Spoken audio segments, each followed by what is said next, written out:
The prestige of the Indianapolis Motor Speedway is one that doesn't take much explaining. Home of the Indianapolis 500, dubbed as the greatest spectacle in racing and part of the Motorsport Triple Crown, along with Le Mans and Monaco. The Outlaws Sim Series drivers get to share that same coveted facility, virtually of course, with a 300-mile affair ahead of them. Tonight, and all of which is coming up next on Pit Stop TV. Good evening all, and welcome to the virtual Speedway Indiana. Edward Shearer joins myself on the call this evening. He's filling in for the usual Devin Zimmerman, and first off, we want to wish Devin and his family well, as they're under the weather this week, which is why Devin elected to not partake in tonight's broadcast. Of course, please get well soon.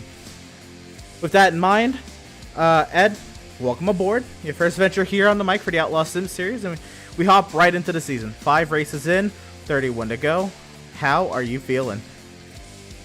I'm feeling pretty good, Emerson. Like you said, we send our well wishes to Devin and his family. Hopefully they have a safe and speedy recovery as they are dealing with an unknown illness at this time. But I'm looking forward to tonight. As you all know, I'm usually the one that's taking all the pictures of the Outlaw Sim Series guys. But it's a little more exciting being up here in the booth. I actually had to put on a suit and have some makeup done for the first time in a while, so it's pretty exciting. Oh, absolutely. We love getting pampered up here in the booth. It's quite the feeling, huh? We're going to get right into it, though. You see the beautiful Indianapolis Motor Speedway going across your screen right now. Let's go ahead and bring up the track map as well to kind of go and coincide with that. We look at the 2.5-mile rectangular oval, about 9-degree left-handed corners on all 4 individual corners of this track. 9.2 degrees of banking through turns 1, 2, 3, and 4. Very long straightaways. Turns 1 and 3 have heavy braking zones going into them, Ed. This is a difficult track, and with these next-gen cars, has a lot of unknowns. Yeah, Emerson, definitely big thing with the unknowns of how this car will handle here. As we see back in 2014, Kevin Harvick in July set the fastest time of 47.647. I don't think we're going to reach close to that tonight, as the cars nowadays are a little bit different back than what they used to be in 2014. But so far from what I see in practice, speed is definitely not the virtue of an issue. It's definitely finding a drafting partner and definitely feeling the comfortability of how your car is in the center of these turns, of these 9.2 bank curves, as you mentioned. Definitely going to be a big struggle tonight for these drivers. Yeah, definitely. It's quite the intriguing story to bring these NASCAR Next Generation vehicles to the Indianapolis Motor Speedway. Again, 5 gears and those right front tires, they're still going to be at a premium as they have been for years here at the Brickyard here at the Indianapolis Motor Speedway. Let's go ahead and look now at the point standings coming into today's race. And we can go ahead and look at who the top 20, top 16 make the playoffs right now. Those that are solidly in for the time being, Jonathan Jennings, with his 2 wins on the season, has a 49-point lead over Max Service, who got his first Outlaw Sim Series win of the season and his 4th of his Outlaw Sim Series career last Wednesday night. Joseph Kiozzi still looking for his first win of the season. He is 59 points back of Jonathan Jennings. Andrew Pratt, 72 back, up into 4th position. A brilliant start to Andrew Pratt's season. Hopefully he can keep that up and bring himself some great pace this season. Seth Berger has clawed his way from the depths of the 30th positions down in the point standings. He's up to 5th, 74 points back to point leader Jonathan Jennings. Scott Bailey has been hanging around well within the top 10 in points this season, 81 points back of Jonathan Jennings there in 6th position. Jeremiah Stutzman in 7th. Very consistent week in and week out. He's 83 points back of Jonathan Jennings. Greg Holt has also clawed his way from way back there in points. He's now up to 8th place in points. He's 100 back of Jonathan Jennings. Look for Holt to make some more inroads tonight. Jacob Reeves there in 9th, 102 points back of Jonathan Jennings, has also had some great runs, a little bit of misfortune towards the end of them. He's up there in 9th, and James Gilliard has peaked his way into the top 10 so far, Ed. Yeah, and back in 11th, we got Adrian Schumacher, who had the win at Canadian Tire just a couple weeks ago with the dominating performance. Back in 12th, we have Kevin Thompson, who's 108 points back of our leader, Jonathan Jennings. So it's a close battle between him and Adrian. We got Randall Barnett back in 13th. We also have Doug Solms back in 14th. Seth Fitzpatrick in 15th. Tyler Markle in 16th. Both 127, 133 back over points leader Jonathan Jennings. Byron Bothwell, Brad Bothwell It's a little harder up here. 139 points back. Andrew Secor in 18th. Andrew Gardner in 19th. And John Mickey rounds out the 20th position. 153 points back at Jonathan Jennings. Yeah, a lot of these names here we can see, especially we look at Brad Bothwell, who qualified well at Atlanta. He had the early issue. Adam Gardner's brought on the page. John Mickey, that's the surprising one. I believe he missed the race this season, but at that, he finished second, of course, at Nashville. He had the great run last week until the caution came out with 2 laps to go between Reeves and Kazi. John Mickey is looking to kind of continue that speed after a pretty abysmal start to the season. Mickey had a couple great runs the past few weeks, looking to continue that. Adam Gardner's looking to find some speed in his car. St. Coeur got into the accident last week with Greg Holt. Tyler Markle missed last week, and I believe he's going to be missed this week as well. Just a lot of stories through here. Good to see Doug Solms well within the playoff picture. And Seth Fitzpatrick looking to make this season a little bit better than last season after the brilliant start he had last season as well. So all different perspectives all throughout the top 20 in points, and that's what we're here for. We're very early in the season, like I said, 5 races in, 31 to go, and we still have, we're looking at 19 races before the regular season comes to a close. Actually, 21 races. It's kind of 21 races before the regular season comes to a close. So this is still up for a lot of contest, and we can definitely see a whole different point standings come down in about 22 weeks' time. Speaking of which, let's go ahead and look at our season schedule now. Ed, so far, you weren't, you were here for Daytona and Canadian Tire. I don't believe you made it to Auto Club, but you were here for Nashville and Atlanta as well. Some great races we had to start the season. We had, of course, Daytona, the wild race where Joshua Lane Fox came and got his first Outlaws Sim Series win. Of course, Adrian Schumacher dominated from lap 12 onward at Canadian Tire Motorsport Park. Auto Club was a thrilling race, and that's where we saw Jonathan Jennings get his first Outlaw Sim Series win, and his second came right up the next week with a dominating performance, well over 220 laps led at Nashville. That's where John Mickey started to rise. John Mickey led a lot of laps at Atlanta, but it ultimately was Max Service on a late race restart last week. We're looking at Indianapolis tonight. I mean, who knows what's going to happen. You already mentioned a little bit of a preview coming into tonight's race that drivers are going to be looking for drafting partners tonight. And I think these drivers are also going to learn how much are they going to rely on the draft tonight. Because, again, many of these drivers have not taken these cars around this track in a race formation. So we'll see what kind of race we're looking at tonight. Is it going to be a pack race like we can see at Daytona or Talladega or the brand new Atlanta Motor Speedway? Or is it going to be a more like a mile and a half with some slipstream, like maybe like a Kansas? Who knows? But we still have all that in store. But what I do know is next week we're going to be hitting up the Chicagoland Speedway out in Joliet, Illinois for our second mile and a half on the season. Then we'll go to the cornfields of Iowa for Newton, Iowa's 7/8 mile short track modeled after Richmond. That's going to be a blast. We had our second pack racing track of the season at Talladega Super Speedway. Then we take these bad boys to the dirt at Bristol. Cannot wait to see how these things sling some mud. We go to the Rock at Rockingham for the 11th race of the season, and we head back to a road course for race number 12 with Watkins Glen. Ed? Yeah, in week 13 we go to the Paperclip, Martinsville, one of my favorite tracks personally. Really close quarters racing and a lot of beating banging. Then 14th we go to Indianapolis Raceway Park. Not really familiar there, but that certainly should be a great race. And then 15 we go to Texas. Last year proved to be a great race all around. And then 16, another Super Speedway, iRacing Super Speedway, for instance. That's definitely going to be an exciting one. Definitely going to be a lot of beating and banging there. And then 17, we go to New Hampshire. Another, about maybe a bigger Martinsville, but definitely could see some tight pack racing there. 18th in Michigan, definitely going to be more of a super speedway feel with these cars as I've recently experienced in the past. And then 19th we go to another one of those tracks that I certainly don't know how it's going to pan out, but we'll see how these drivers pan out. And Eldora. Definitely don't know how these cars will handle on the dirt yet, but we'll see as we go to Bristol Dirt in week 10. And then week 20 we go to Daytona, back where it all started. Hopefully an exciting finish there. Week 21 we go to Laguna Seca. I can't tell you as much as I know about Laguna Seca, but I think that's going to be a blast of a broadcast that we're going to be able to handle. Week 22 we go to Pocono. Definitely going to be another exciting race there. And then week 23 we go out to the desert in Phoenix. And then closing out in week 24, we go to Charlotte, back to Bristol, and then to end it out the regular season, we go to Nashville Superspeedway. Into the playoffs we go, and this is where we got 16 drivers coming in to the Daytona road course with a chance at a championship.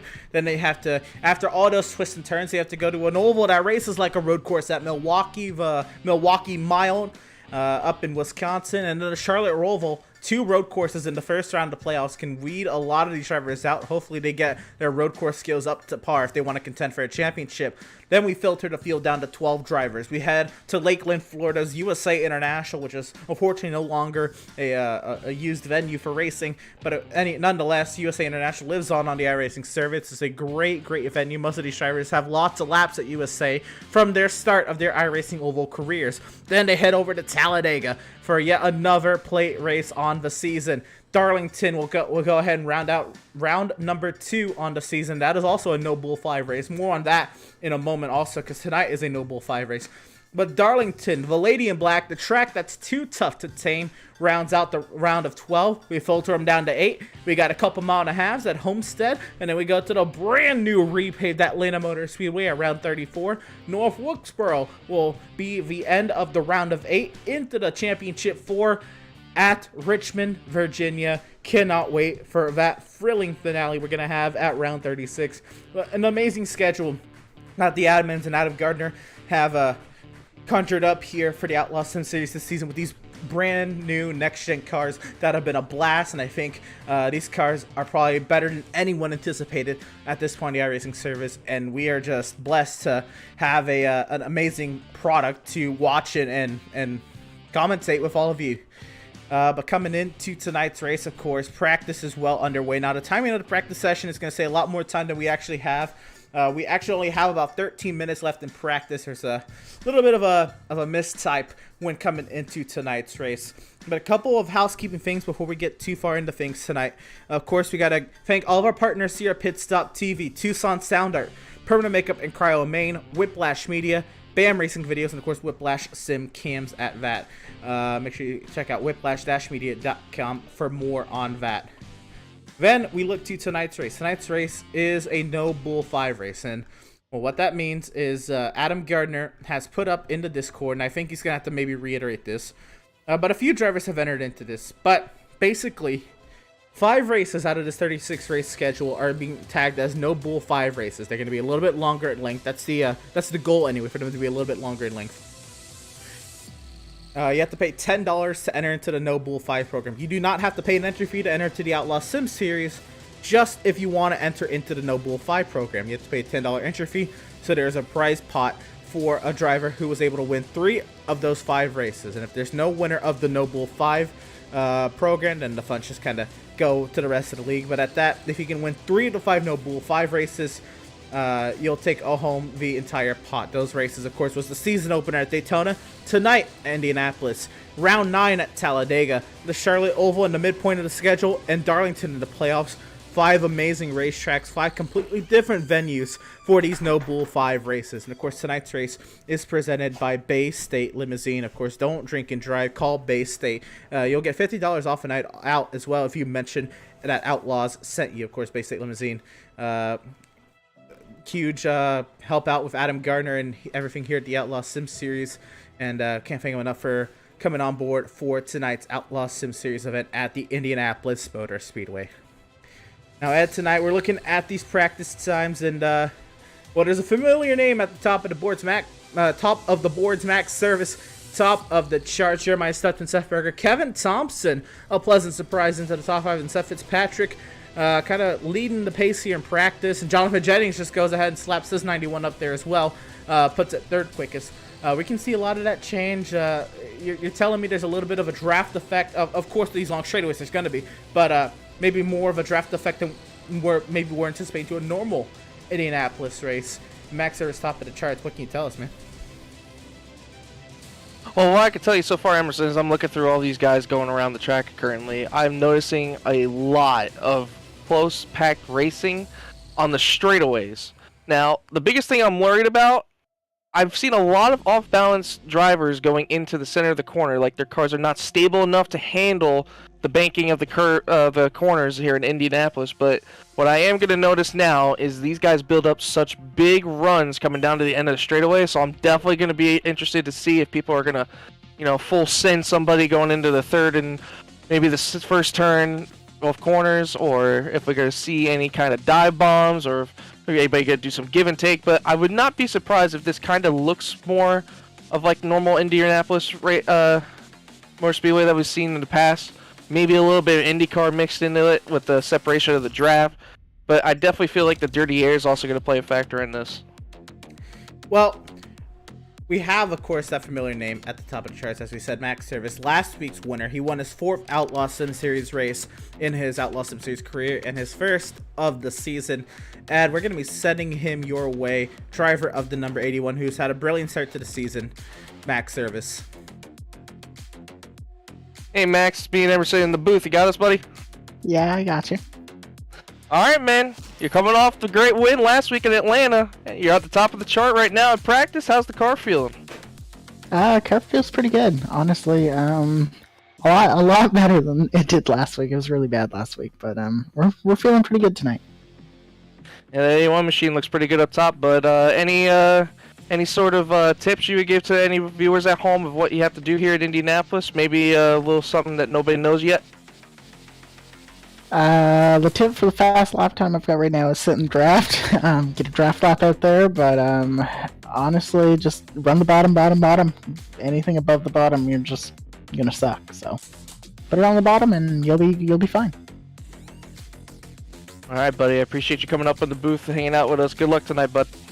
Thank you. Again, that's driver of the number 81, Max Service. Now, on the other hand of that, Max got very lucky at Atlanta with how everything panned out with the late race restart and all of that. Looking around and maybe get a word in with this driver, but actually I do not see the driver I intended to talk to tonight. So we're going to kind of go ahead and move on along, see who else we have out there as well. We've kind of talked to the B&G Motorsport boys quite a bit. Jeremiah Stutzman has been a nice addition up there on the practice charts. I think actually it's a pretty pleasant surprise to see a driver of the number 21, Kevin Thompson, up there on the practice charts. I kind of want to bring him on up here and see how he's feeling. And last week he came out and led laps, and he's put on a great show for quite a little bit there, and now up there 5th on the practice charts. Kevin, here in Indianapolis, a lot of good momentum, a lot of good mojo heading your way. How you feel? I feel great. Gonna just try to keep going what I was doing at Atlanta, run great, keep clean, and just get some laps underneath me. Fair enough. Now, I know, obviously, your goal was to... anyone's goal when you enter into a race is to win the race. But how cool did it feel to you last week to get all those laps led at your home track and to really be putting on a show? First time in quite a while where it was all about the 21. It felt great, especially with with them changing the track like they did. The old style fits me better than I think what the new style is going to be, but it felt great. I lost drive off the corners and I just lost all my grip. So hopefully I can keep the tires underneath me this race.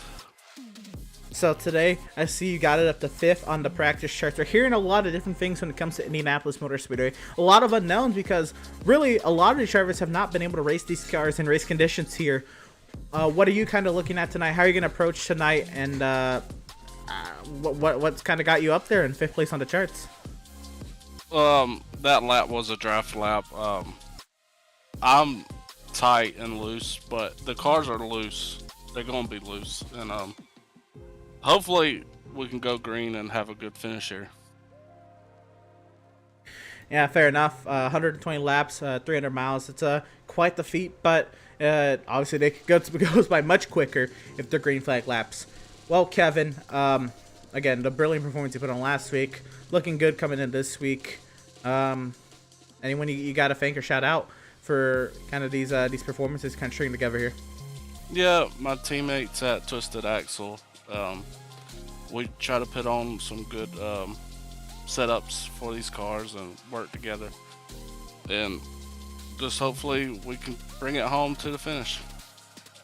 Right on. Well, Kevin, we'll leave you back to it. Practice is coming to a close. About 5 minutes left. Best of luck to you tonight, driver. Hopefully, we're talking to you a little bit later. All right. And of course, that was driver of the number 21, Kevin Thompson, joining us up here in the booth in practice. And again, it was great to see Kevin kind of have a great run last week. He's been kind of lacking that. So not surprisingly, to see him up there had to feel good, and especially being a Georgia native at the Atlanta Motor Speedway, great little run. Now I do see the driver I wanted to talk to. I kind of want to also get him in right now. We're going to go ahead and bring on up driver of the number 3, Greg Holt. Greg, kind of wanted to talk to you since last week. You were having a great run last week at Atlanta. It was pretty reminiscent of how last season finale went, with you and Seth kind of duking it out, and Joseph as well. Before we even get to how that ended, how important was it for you to have that great of a run at this point of the season? It was important. Really could have used the chance at that win at the end there. But it is what it is. Right. Understandably, I think anybody would be upset with how that all went down. Obviously, Andrew, didn't intend for any of that to happen, but it was a pretty interesting situation. You and Seth were battling hard and approaching Andrew at a pretty weird spot there in the quad oval. What did you kind of see from your perspective, and how do you feel about it now that week's passed? Well, I thought we were going to be good. I know Seth was looking to take it 3 wide there and try to get to the outside of me, which I get. I also know he backed out. I thought there was plenty of room. I was just like, all of a sudden just got slammed. I mean, I had no idea what had happened or why, but after going back and watching it, he was just trying to give a lot of room and caught the wall and then shot him down. So Fair enough.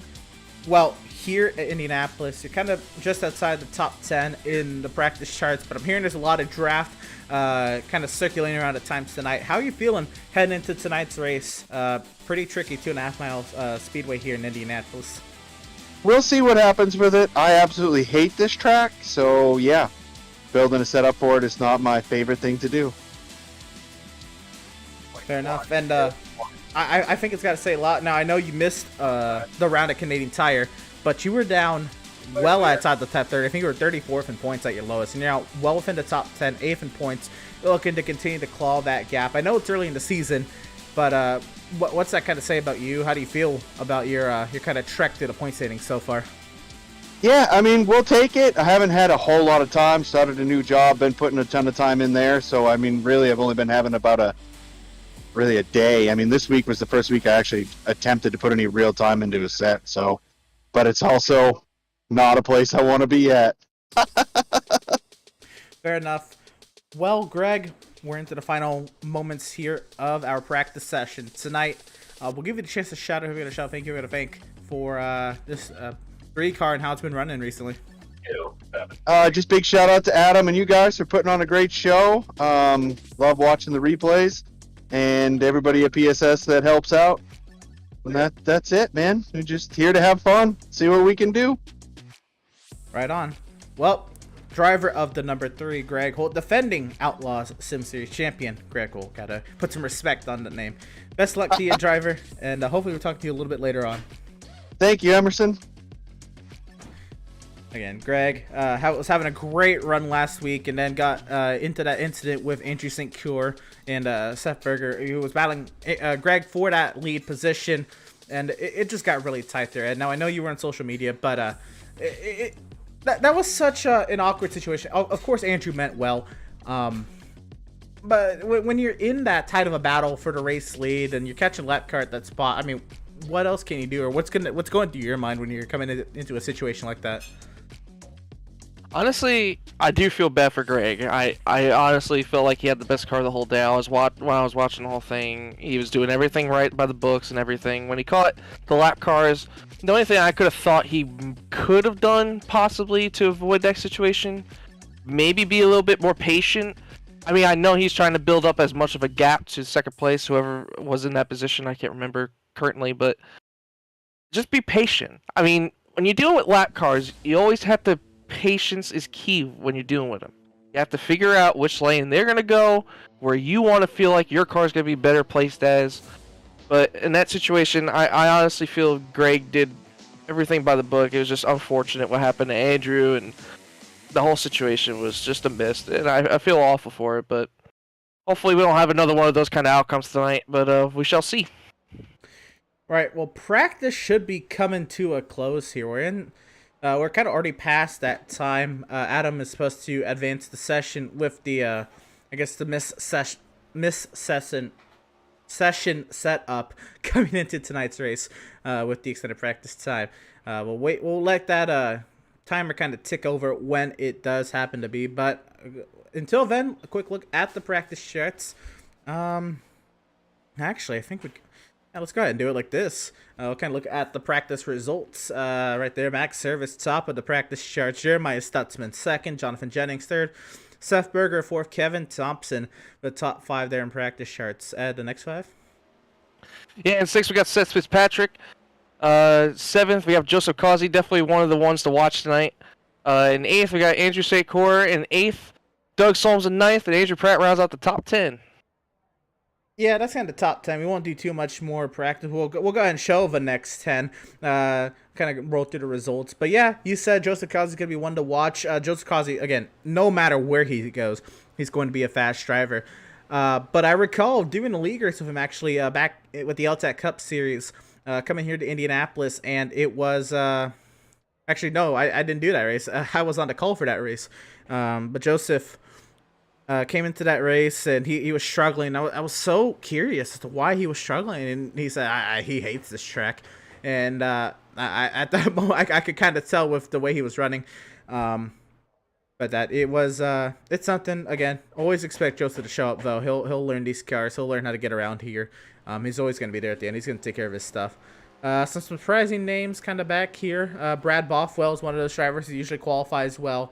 He's back here in the bottom part of the timesheets. Dirk McMurtry, also another one of those drivers who we tend to see there at the top of the timesheets. And looks like qualifying is going to be going ahead and getting underway here for the Outlaws Sim Series No Bull 5 race here at the Indianapolis Motor Speedway, presented by Bay State Limousine. Of course, remember, don't drink and drive. Call Bay State. And you get $50 off a night if you mention that Outlaws sent you.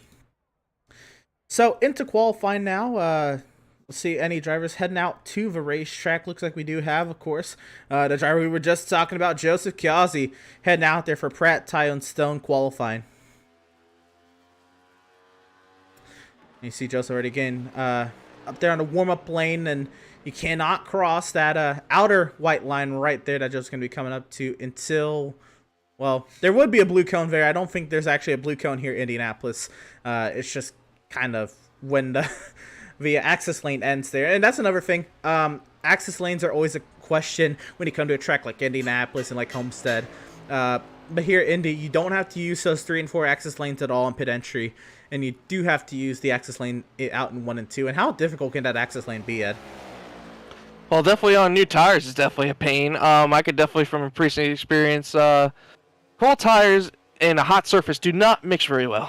I can definitely agree with that. It's hot, it's slick, but definitely you don't want to overdo it.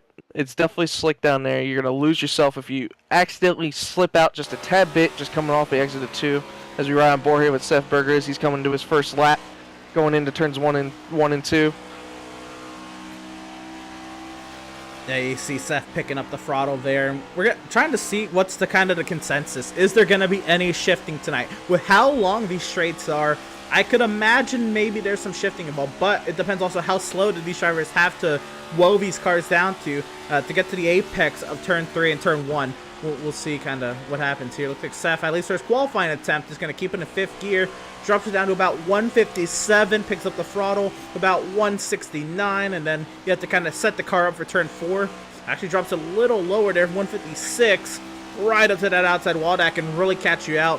Really off the exit of any of these corners. Joseph Causey sets the first sign. That puts him top of the charts. Devin Smith goes faster, and Seth Berger on his first lap, he'll go top of the charts. Take a breeze. Just say that. Yep. We're going to continue to get more and more times throughout the boards here, but let's go ahead and see who else we have out there on the track. this is one driver I've been wanting to see. Driver number 75, Andrew Pratt out there. As we see him coming along, coming to, I believe, This is turn 2. Yep. He's going into turn 2 now. I believe this is his first lap coming out here.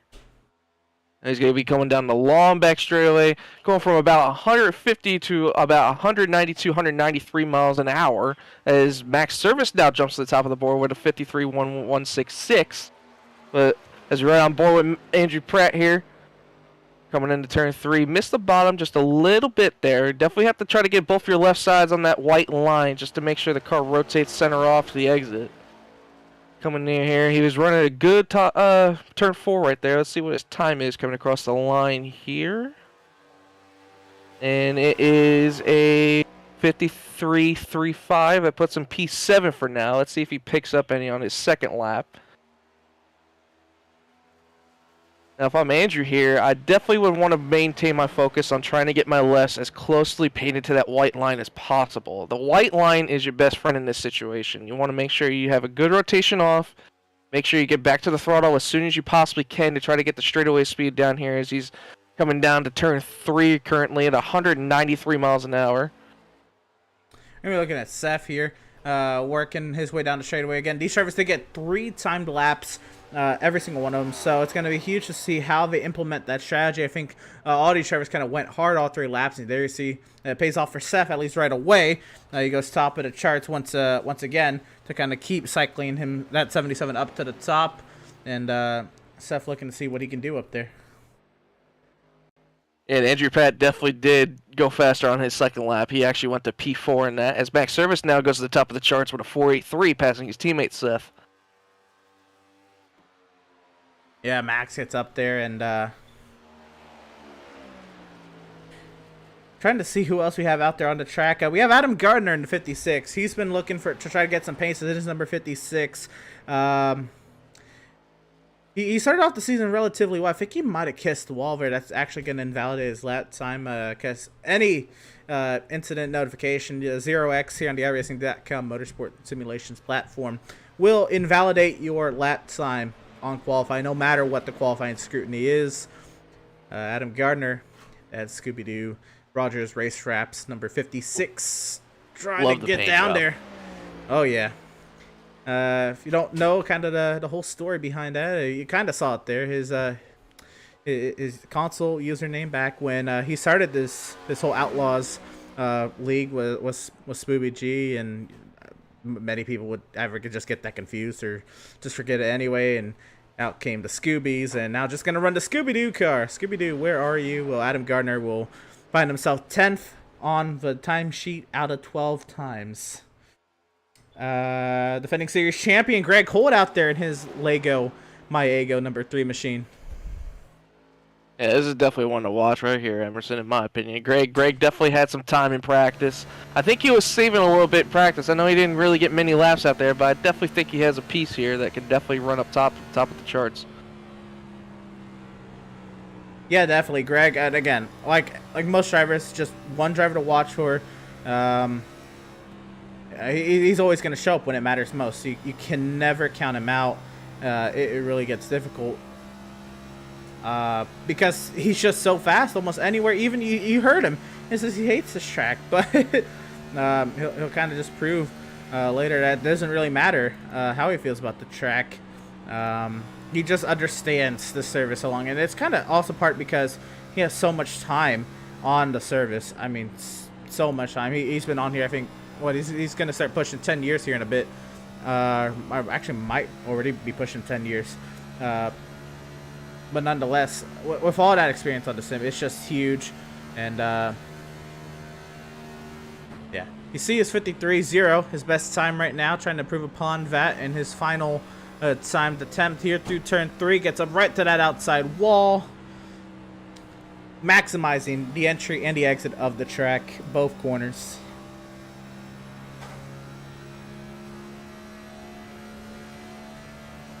See what his time comes up here when he's across the start-finish line. See if he improves. Right now he's currently sitting P11, and yes, he does jump up to P8 or P9, excuse me, with a 52.968. Now, one name I'm very surprised to see far down on the charts, Emerson, Joseph Causey. Joseph Causey, like, you and me both know him. He's really good at those super speedway type of tracks.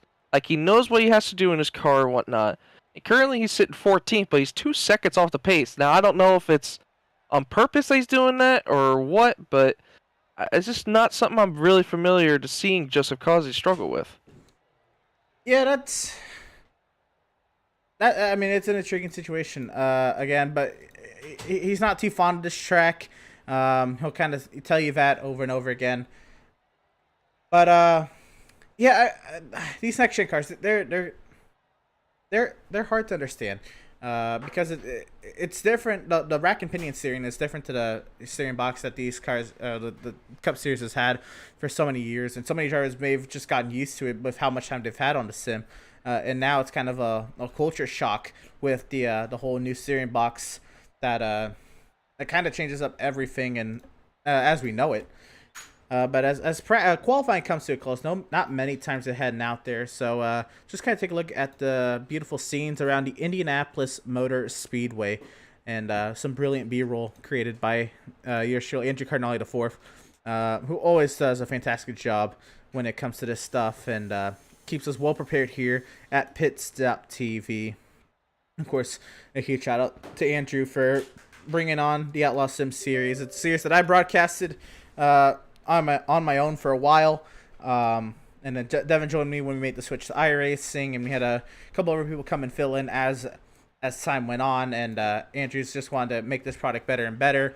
I think at the end of my first season, he's like, why don't you go ahead and bring this over to Pit Stop TV and kind of explain the situation, but he made the accommodations for it nonetheless, and just forever thankful and grateful for Andrew to give me the opportunity to bring a series that I broadcasted coming now. This is my 4th year of broadcasting this league, and it's crazy to see the product it has become.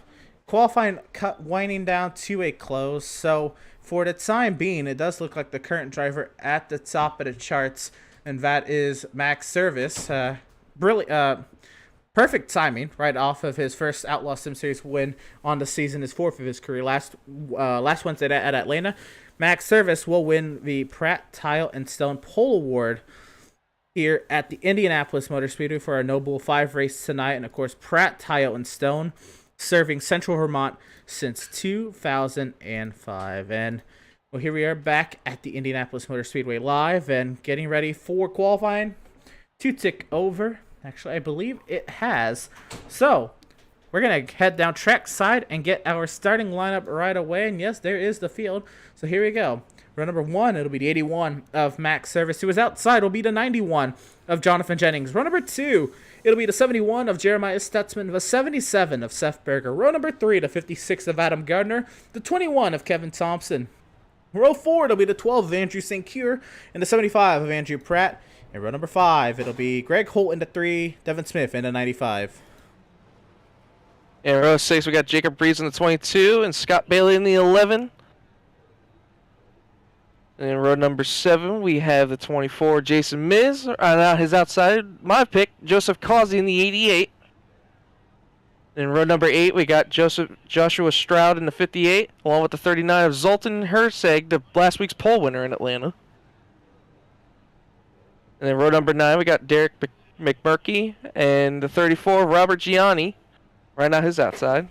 And in row number 10, we got Brad Bothwell and the 14 of Nathan Aldridge. We found our way back to row number 11. It's a driver who performed well the past couple weeks, John Mickey, looking to kind of go 3 in a row with some great runs in that number 69. To his outside will be the 2 of Seth Fitzpatrick. Row number 12, it'll be the 33 of James Gilliard, the 63 of Randall Barnett. Row 13, it'll be the 96 of Matt Rogers, the 16 of Eric Peck. Row 14, the 47 of Andrew Schroeder, the 67 of Doug Solms. And that's actually going to round out the field tonight. So we have a 28-car grid upon us for tonight's race. The field getting ready to roll off of our starting grid here on the front straightaway. We see the grid boxes there for the road course to be used in the inverse direction of travel on the oval.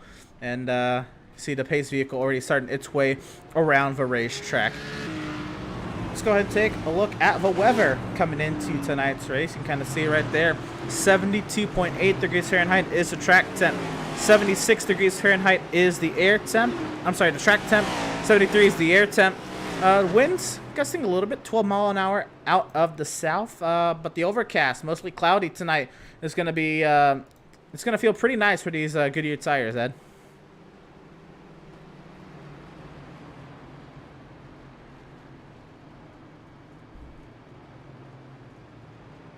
So the field works their way around the turn 2 side of this great course out in Speedway, Indiana. I want to thank you all for tuning in and joining us for tonight's Outlaws Sim Series action from the Brickyard. Again, a huge thank you to everyone who supports this series week in and week out. It's a pleasure to kind of watch this go along with all of you each and every week. Adam Gardner up there in the 5th position. He has had a great qualifying run. I'm looking to see if he can maybe continue that up, so I'll go ahead and give him the benefit of the doubt. He'll be my pick to go ahead here. Ed, you said your pick is Joseph Kazi. Yep. We look I'm more definitely going with the 88 machine. He's been dominant on most super speedways. He just has unfortunate luck lately, but I think the 88 could definitely pull some hat out of his tricks. Well, here we go, and the front straightaway here now, it's very long. So you'll see the pace car pull off, and you'll have to wait for these drivers to roll down the front straightaway quite a little bit before we get that green flag. But rest assured, it will come. And here we go, as the field comes off of turn number 4. The long drudge down the front straightaway begins as the iRacing.com safety vehicle finds its way in the pit lane. The field in the hands of last week's winner, driver of the number 81 Max Service. We are racing from Indianapolis.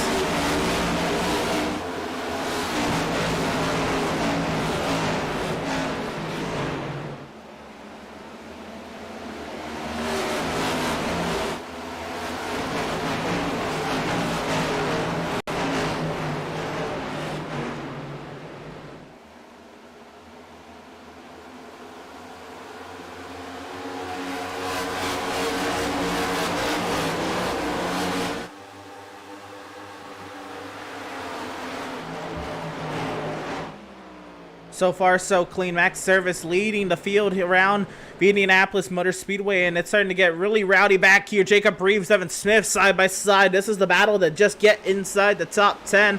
Reeves with that preferred line, rolling the bottom side. Looks like he got a nice little roll through the center of the corner. Actually had to run out of the corner, but Devin Smith will have the long front straightaway to draft with Greg Holt. Power on by. Here comes Joseph Kazi as well to put himself up into the 11th position already, down from his up from his starting position. Yeah, my goodness, did the 56 of Adam Gardner have a moment coming off of turn 3. He almost about clobbered the wall. Oh, but we have a one car barely going Jacob around. Reeves! Oh, yep. Into the fence hard. Well,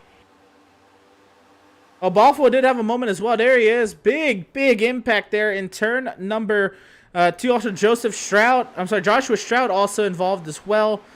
Seth Fitzpatrick had an issue there. Andrew Schroeder slow on the back straightaway. Multi-car accident here in turn number 2, and surely it'll bring out the caution, and it has.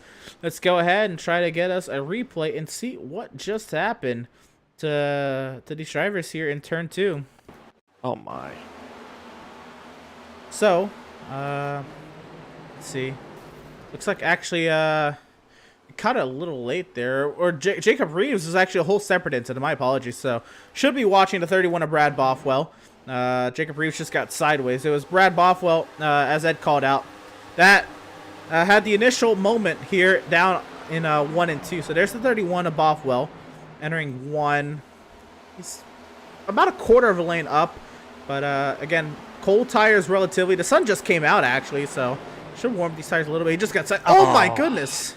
What a horrific hit for the 31. And there's nowhere for everybody else to go. I mean, man. Oh. That hurt. What a hit. Goodness gracious. And now I'm going to make everyone feel it here when we take the onboard replay and see what happened from the roof cam of the 31 of Brad Bothwell. He just got sideways on entry and tried to correct it. He overcorrected hard into the outside wall. Man, Oh my! He got hit by about 4 more cars after that as well.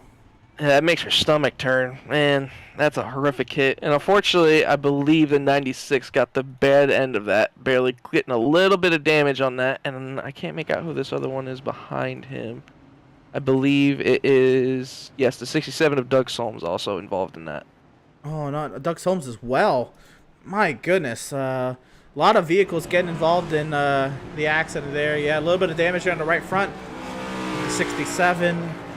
Andrew Schroeder looks like he got in it. Seth Fitzpatrick had a moment. Joshua Stroud, Brad Bothwell, his car is destroyed. There's no engine in that thing. Brad Bothwell's, his day is effectively over. Robert Gianni pitted as well. Actually, Gianni's car is clean. Looks like some of these cars are coming in to just top off on fuel. Wow. Very quickly, pause in the action here at Indianapolis. Let's go ahead and I want to bring on up driver of the number 56, Adam Gardner.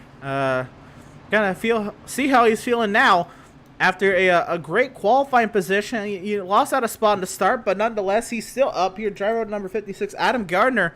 Adam, is that qualifying kind of make you feel a little bit differently than as opposed to what you were feeling in practice? No, I think I just got lucky.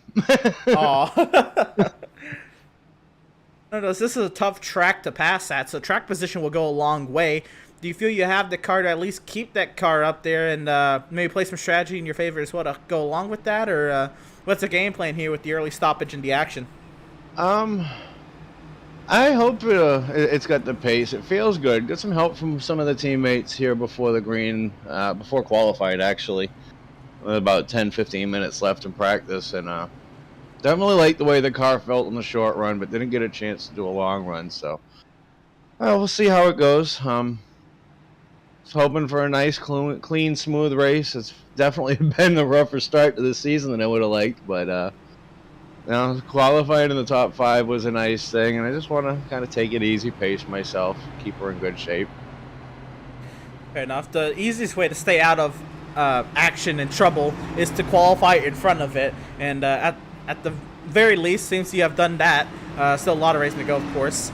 And you're going to elect the inside lane here, so you're actually going to be restarting, looks like, back in that 5th position. If you can keep that inside lane through turn 1 and you kind of solidify yourself here into the top 5, it will kind of make it a little bit easier if, less cars in front of you for that, the potential to get a long run in. For that right front. That's the thought. I think I overshot turn 3 on the initial start, and that's really the biggest reason we lost the spot. I'm kind of surprised I didn't lose more than just that one. But I got a little bit of temperature in the tires now, so it should stick on the bottom a little bit better. But between track position and the fact that the bottom's the prime, I really think this is where I want to be at. Fair enough. Well, it's a 300-mile race. It's a no bull 5 race. You got a lot you're racing for and a long time before you even get there. So keep that car clean, keep it facing the right direction. Hopefully we're talking to you on the far side, Adam. Sounds good. And yeah, for anybody that's watching, if you come into the New England area, Boston, Massachusetts area, just remember, use the Outlaws, tell them they sent you, call Bay State, and you get a discount, $50 off on a night out. Absolutely. There it is. Again, tonight's race presented by Bay State Limousine. You heard it there from the man himself, Adam Gardner. Thank you, Adam. Thank you. Driver of the number 56, Adam Gardner. Again, having a great start to tonight's race. But we're back to the point where we're going to get our first restart of the day. The field back in the hands of Max Service as the iRacing.com safety vehicle will find its safety in the pit lane. Waiting on Barney the flagman to drop the green. We're racing once again from Indy.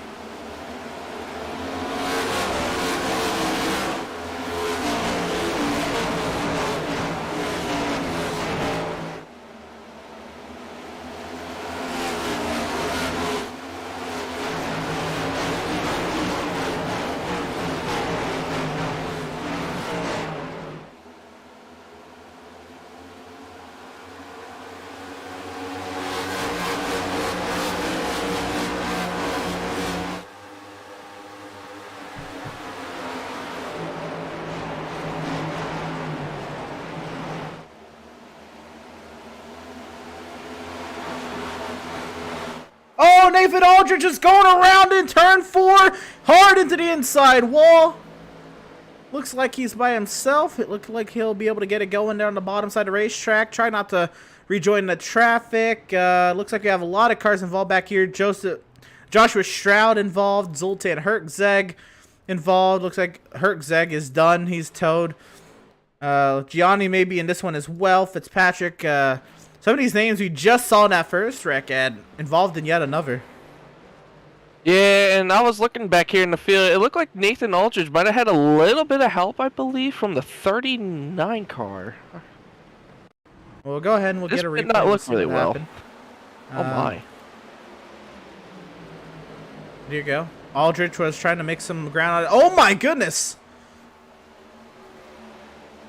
And Zoltan Hertzeg just came out of nowhere, it seemed. And around when he collected Gianni and Schroeder and Peck and Stroud and all these guys who, again, were already back there because they just got their damage repaired in the first one. And that's got to be frustrating back there if you just got yourself back into this race. A little bit of a reset because it happened early in the race, and you're back to square one yet again. But right there, the initial contact, I guess Zoltan just imagined he was clear, and he wasn't. Yeah, and I think the 39 tried to gather everything back up, but the 16 was trying to get around it. Nowhere and for Schroeder to go. And just collects everybody else in behind him. And Schroeder wasn't able to slow down for that. It all, I guess, happened in the lane he intended on. Going through here, want to ride on board with Andrew Schroeder to see how he approaches the aftermath of this wreck. And I want to ride on board with Zoltan Hertzeg. Schroeder's already sideways, trying to just hang on to the thing. There's the accident. Slowing down for the corner, and I guess they're just in that lane already and nowhere to go. Yep, nowhere to go for the New York Jets car. That pretty much describes the Jets season in one move right there. I mean the Jets franchise? Yeah, that works too. I don't know, you can say Jets season. The Jets haven't had a decent season since what, Sanchez? Yeah, pretty much, yeah. Here's the onboard from Zoltan Hertzeg. Let's see how he approached. I mean, he just looked like he had a better run than everybody else and just tried to make it work on the 14, and he wasn't even clear. But you know what?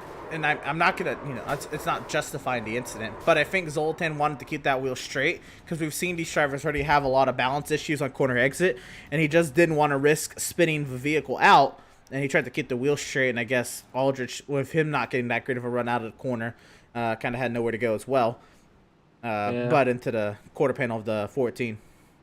I feel like, though, a little bit, Zoltan Hertzeg could have maybe lifted and maybe prevented that from happening. But all in all, I mean, anything could happen in these situations. Now, I will be told otherwise. I believe race control just told the drivers, so let's calm it down a little bit. Lap 7, we only had 2 cautions so far in 7 laps, so see how the drivers pan out here as we're getting ready to, I believe, come to, I think, 2 to green or 1 to green.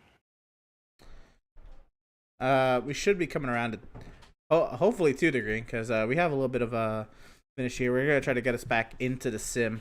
But nonetheless, Max Service, the race leader. And Ed, maybe you can go ahead and call out the choices of lane choice here across the outer bricks as they come. If this is the 1 to green anyhow. Yep, they're coming to the choose right now, and from the looks of it right now, Max Service is taking the bottom lane, and his teammate Seth Berger is going to be taking the top. So a little bit different strategy here from the 2 teammates. Jonathan Jennings is going to line up behind the 81 Max Service. And how about the 56? Adam Gardner moves up, I believe, 1 more spot, and he goes to the outside lane behind Seth Berger. In row 3, it's going to be, I believe, that's the 71 of Jeremiah Stutzman. Alongside him will be the 12 of Andrew St. Cyr. And then behind the 71 is Kevin Thompson, the 21 Mobile 1 machine, along with Andrew Pratt. He is outside in the 75 as we're coming right now off of turn 2, coming down the back straightaway here. As everyone's getting them Goodyear tires warmed up and ready. Getting ready for this restart. Now, my biggest thing here is I'm going to be curious to see if the teammates up front, like they did in the last restart, have the same kind of game plan to where they get themselves organized, single-filed out, and they can lead each other.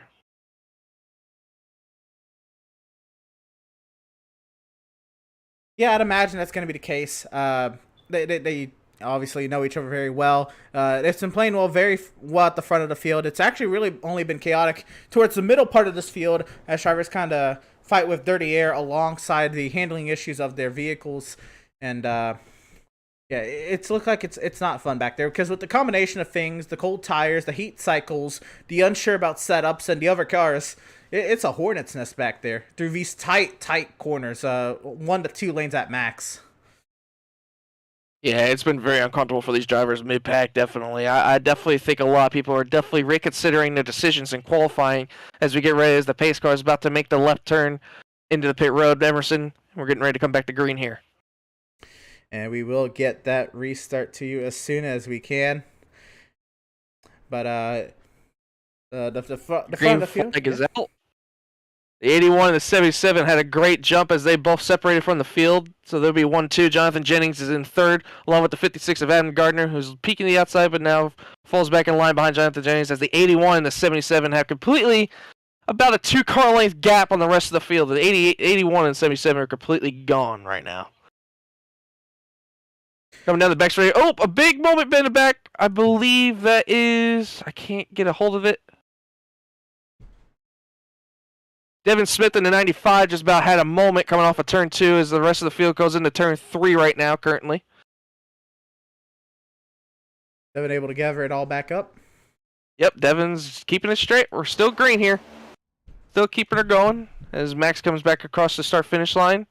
He's going to lead this next lap. Everyone's pretty much single filing out here.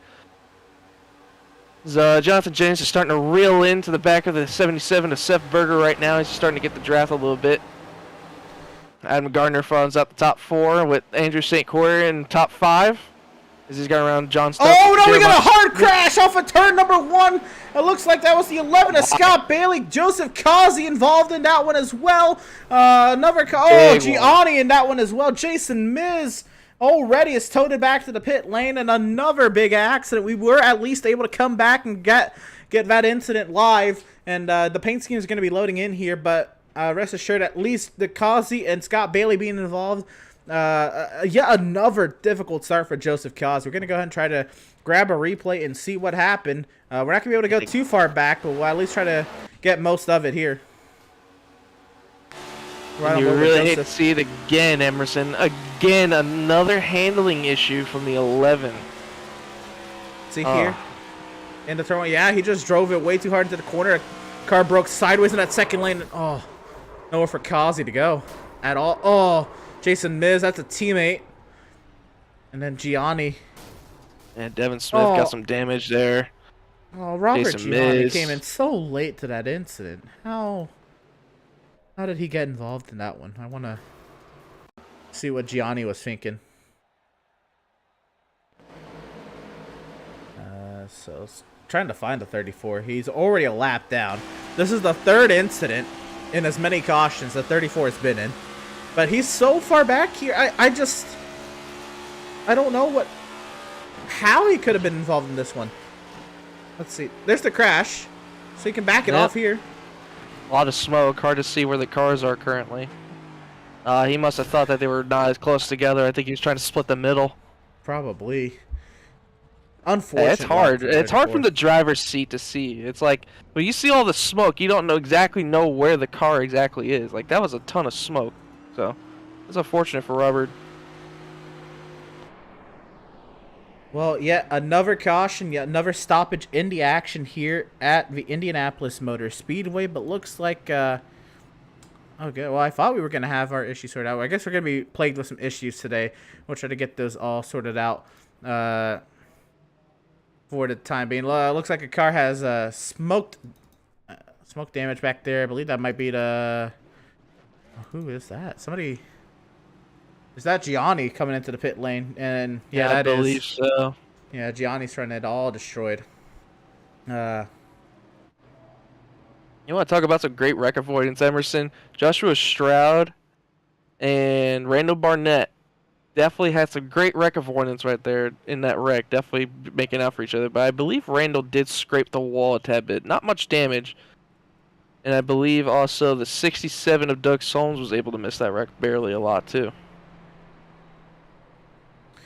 It's good to hear. Glad to see that these drivers are able to make it through these wrecks, and that was another thing, was wreck avoidances in these machines. With how difficult these things are to slow down, how were these drivers going to be able to miss these wrecks, especially with how narrow the track is? There's not a whole lot of room at some points on this track, so glad that these drivers are able to figure it out for the most part and get these things mowed down, because it can get really, really difficult at some points of the track. Like right there off the corner where the track kind of tightens up, there's not really a whole lot of room to avoid it. And unfortunately, saw Gianni kind of get the worst end of it, but yeah, that's unfortunate. But yeah, glad to see that the Stroud was able to get through it. Yeah, definitely big time from the rest of the back of the field. Now, one thing I'm definitely going to be curious of, how are the rest of these drivers going to react? Because lately, not every single one of our cautions so far, actually no, I actually believe 2 of them so far, have both been handling issues. So now, if I'm the leaders here, I'm definitely going to be a little bit more cautious of how hard I'm going to be pushing, because the rest of the back of the field, apparently, it's just crazy.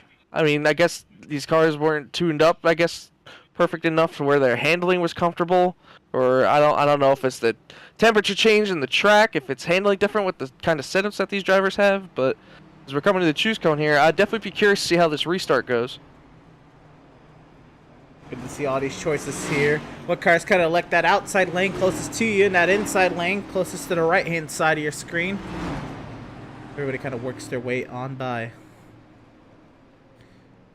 It looks like it's the same thing again with the 2 Burgarts machines, 1-2, and then the 91 of Jennings on the bottom, and the 56 of Adam Gardner on the outside. So we'll definitely see how this pays off. But I definitely like how Adam Gardner's playing this positionally. He's taking care of his stuff too, so I definitely can see why he wasn't. I get he was nervous in the beginning, but I don't think he should be as nervous now, knowing that he's in the front of the field. Yeah, and the more laps he puts under him, the better he's gonna feel, certainly. Because I think that's the biggest part. He just wasn't sure of himself, because he not along with many other drivers, just not a lot of laps under their belts in race conditions. And the more laps, I mean, I know we're running a lot of caution, but the more restarts we get, which is kind of the most tricky part of these guys. So once these tires are up to temp, it's kind of smooth sailing from there.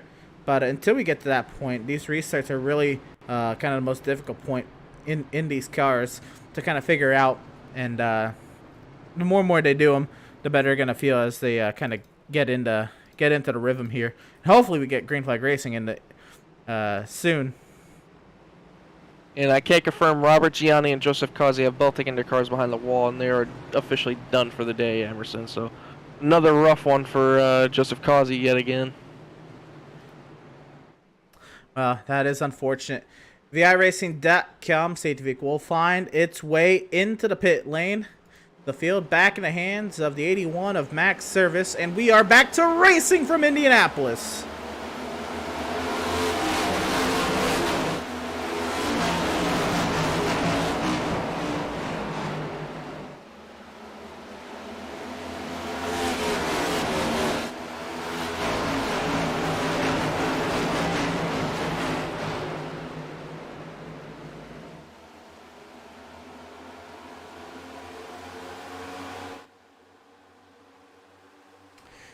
Up front, Max Service, Seth Berger, Jonathan Jennings, and Adam Gardner, the top 4, have kind of singled it out and have broken away.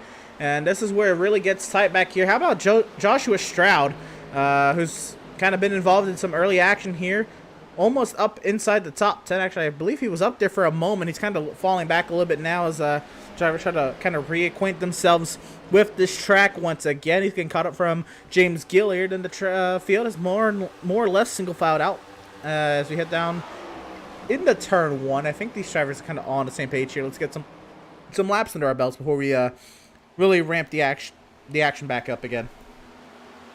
Yeah, I definitely like how everyone's being more patient this time. Definitely want to be single filed out. Definitely want to make sure you take care of your car here. I think we'll definitely, hopefully, as we get the green flag laps going, we'll definitely see how everyone's cars react as we try to get some laps underneath our belt here. But we see Interstate Courier is all underneath, about the back of Andrew Gardner right now. Or Adam Gardner, excuse me. Yeah, Jeremiah Stetson's kind of gone on by, and Adam knows Jeremiah is fast. I think kind of what let him go on by. But Andrew St. Coeur trying to see if he can find his way around to 56. He gets a nice run off of turn 4. They'll go side by side down the front straightaway. You see Holt and Pratt kind of strategizing, figuring out who they're going to draft off of.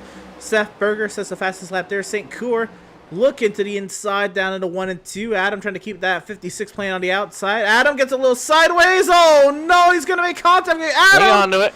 Hang on to it. Hold it down there. Hold it down there. The car is clean. What a save. What a catch. What a job from Adam Gardner. Unfortunately, he's going to lose all of that track position. He did such a good job of getting himself up there, qualifying up there, really, and keeping himself up there. But interesting core, the slight contact up off the corner. You saw his car get sideways. So, again, I think what I kind of said earlier about Zoltan Herczeg, about kind of working the steering wheel up off the corner, is a thing that most of these drivers are trying to do. And St. Coeur probably tried to do that, but unfortunately Adam Gardner was there. And I've been watching Adam Gardner the last couple of laps and on the previous restart. It looks like his car is just not as comfortable as he wants it to be. He's been struggling to get the car down to the center of the corner to hit the white line. He's been maybe a car length or two above it. He hasn't had a really great center off car, so definitely can see that he was getting a little uncomfortable with it. Now, Andrew St. Coeur had an issue. He's kind of going to go ahead and move up on the track. Greg Holt looking to take that spot by. This is the battle for 5th position. Looks like Joshua Stroud had a huge moment. Maybe caught the wall there. He is currently going a little slow down the back straightaway. You'll see James Gilliard, John Mickey work their way on by of a 58 of Joshua Stroud. Here comes the train all around Andrew St. Coeur. As now Devin Smith is going underneath the 12, and the 21 of Kevin Thompson's going to try to follow up. If the 12 about had a moment coming off of turn 4, he got a little tight. I don't know if the 21's going to be able to pounce on it, but the 12 is going to slot back in, get back into draft, and I think we might be going back to single file here as, we may peek out to try to send it in. Yep, he's going to try to get underneath the 95 here, try to get the runoff on the exit of 1 and coming into 2. Looks like Smith maybe got a little sideways there off of 1, as you saw it kind of came across the nose of St. Coeur there. But as they work their way through turn 2, it looks like everything is all well up front. Max Service is starting to pull away from teammate Seth Berger just a little bit. Seth had a little bit of an issue. He was blinking out the past couple laps. It looks like he is back in full force in that number 77 Berger Chevrolet Camaro under heavy attack from Jonathan Jennings. Let's ride him over with the 91. As we see him coming down the start-finish line, but ready to complete lap 20, coming on to 21 here. And he's lifting going right into there. turn 1. He's not going to force the issue early. No, I think that's more of a safety blanket so he doesn't run over the 77, because you got to think, with the amount of draft these cars can handle, especially with the new draft package and everything, these cars can get massive runs coming down the straightaway. So he's definitely playing a little bit protective, and as I would see, these top 4 have absolutely pulled away from the rest of the field. It's about a 4-second gap between the first 4 to 5th place in Greg Holt. So they're definitely pulling away from the rest of the field here, as I believe the 77 just about had a moment there getting to the bottom, but I think they're going to still be single file here as Jonathan Jennings looks to be in comfortable shape here, running out in 3rd. I like this. You can look up at the top of your screen and see the virtual mirror and see Jeremiah Stutzman close right up to the rear end of 91 as well, along with looking at the front windshield and looking at the 77. This is a really cool camera we got going on here with, of course, the help of the brand new virtual mirror on these cars. That is a rear view camera, essentially acting as the mirror for these drivers, mounted to the back end of the roof panel. And looking back there as Stutzman, he gets a run. Stutzman's also a driver who's going to be smart. He's not going to push it early. He's not going to overtake Jennings unless he absolutely has to. He's going to try to get Jennings up there. And Andrew Pratt has just powered by the 3 of Greg Holt, actually going at it right now. Yeah, this is something behind him the 95 definitely loves to see. But if I'm the 75 of Andrew Pratt and the 3 of Greg Holt, I would honestly just stay single file. We got to realize we have 4 seconds to the guy in 4th place. We really need to just get together and try to get some runs here and try to be as straight as we possibly can down the draft here as we get down the straightaway coming to the lap 23. I mean, they got to make up a lot of time if they're going to want to catch the leaders here. Yeah, I think Andrew Pratt maybe just felt maybe he's going to be a better lead car in that case. But here comes Greg back once again. Greg does not feel that way, and Well, we're going to continue to duke it out for that 5th position. Oh, so tight through turn 2. Man, that's tight. Oh, man, they got really close to one another. Now, Devin Smith's going to push Greg Holt right on by. Here comes the train again. Looks like Pratt's going to try to hold his own up there, but can he clear Smith by? No, Smith's going to stay down there. If I'm the top 4, I'm loving what I'm seeing in my rearview mirror. I mean, they're just going to keep see pulling it away. in the rearview mirror. Yeah, at this point, they're going to be pulled away. They'll probably be in the next track and by a couple laps. They're loving what their spotter's telling them at that. Side by side across the yard of bricks. Devin Smith kind of lets off there, getting into the corner, allows Andrew Pratt to kind of follow in line. Hopefully, these guys are going to figure it out. Kevin Thompson, Doug Solm, some also other pleasant additions to the top 10. Running really well to start. Yeah, I mean, Doug Stone's been through it, man. I mean, he was involved in that one wreck. He started 28th, and now look at he's just peaking just inside the top 10. I mean, he's having a great run so far. I mean, that damage might be slowing him up a little bit with the draft, but, I mean, still a great running for that 67 car.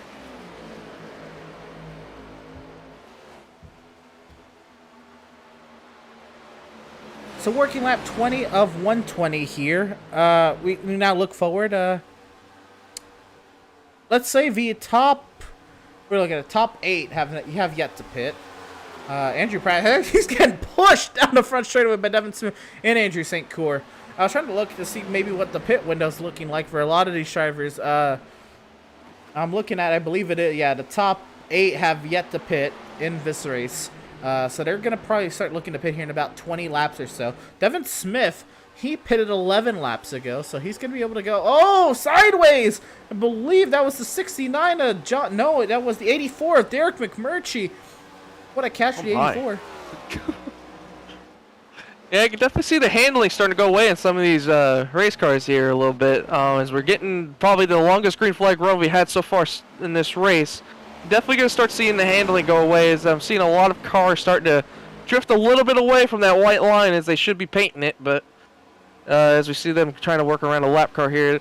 Now, I think what I understand is what the 75 might be doing. I mean, they're going to start leaving a gap to each other. I would just be curious about how they're going to save fuel.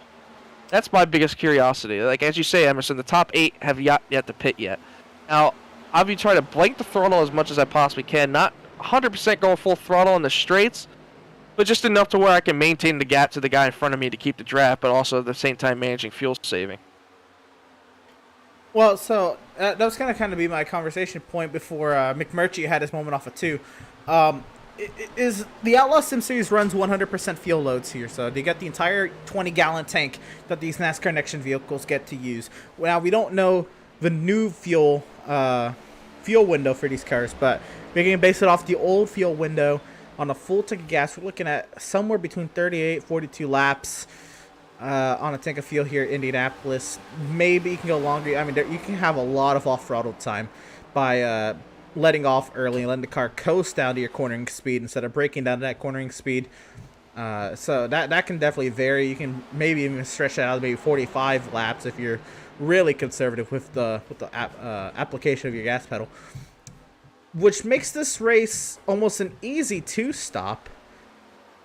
But I mean, if you have those fresher tires, do you really want to go long, or do you want to try to short pit or pit with everyone else at that to kind of maintain that positioning, or do you want to maybe hope for a yellow? Now that we're kind of getting into the spread out state in a lot of damaged cars, I don't know what's the likelihood of getting a full course caution. And actually, that's Seth Fitzpatrick, who's 2 laps down, who's kind of worked his way on by. The 71 of Jeremiah Stutzman just entered pit road just now, so we might be seeing green flag pit stops here. Jeremiah Stutzman. If you need an introduction to who he is, this is definitely the strategy king of the Outlaw Sim Series. I do not know the exact strategy Stutzman's playing here, but if he's pitting this early and by himself, I'm going to have to imagine this is maybe a road course strategy. He's working the race backwards. We'll see what happens here. Right side tires. Of course, he's going to take 4 tires. No, he's not. He's only going to take 2 tires. Oh, That's wow. an 11-second pit stop. A very interesting strategy right there. Strategy guru is conjuring something up in the lab. And we'll have to keep Hopefully checking he it. didn't burn up his lefts. have to keep seeing what happens for Jeremiah Stutzman. Very intriguing strategy. Only take 2 tires, which leaves only a 3-car breakaway. That's still breaking away. 5.5 seconds is that gap, Ed. Yeah, I mean, these guys are definitely outpacing the field, but I've noticed a couple laps ago, Jonathan Jennings is starting to grow a little bit impatient, I think. He tried working around the outside of the 77 a couple laps ago, but the 77 wasn't giving him much room. But also Seth is starting to peek his nose out a little bit to the 81. I don't know if it's about fresh air, trying not to get in the dirty air, but I think Jonathan Jennings is starting to get a little impatient about being behind these two, but I think now he's about settled in. Looks like McMurtry is actually powered by Doug Solms. Now, McMurtry had his moment a couple laps ago. Doug Solms is kind of fallen off his pack a little bit. He was right up there. It's now well over 2 seconds behind the pack he was in.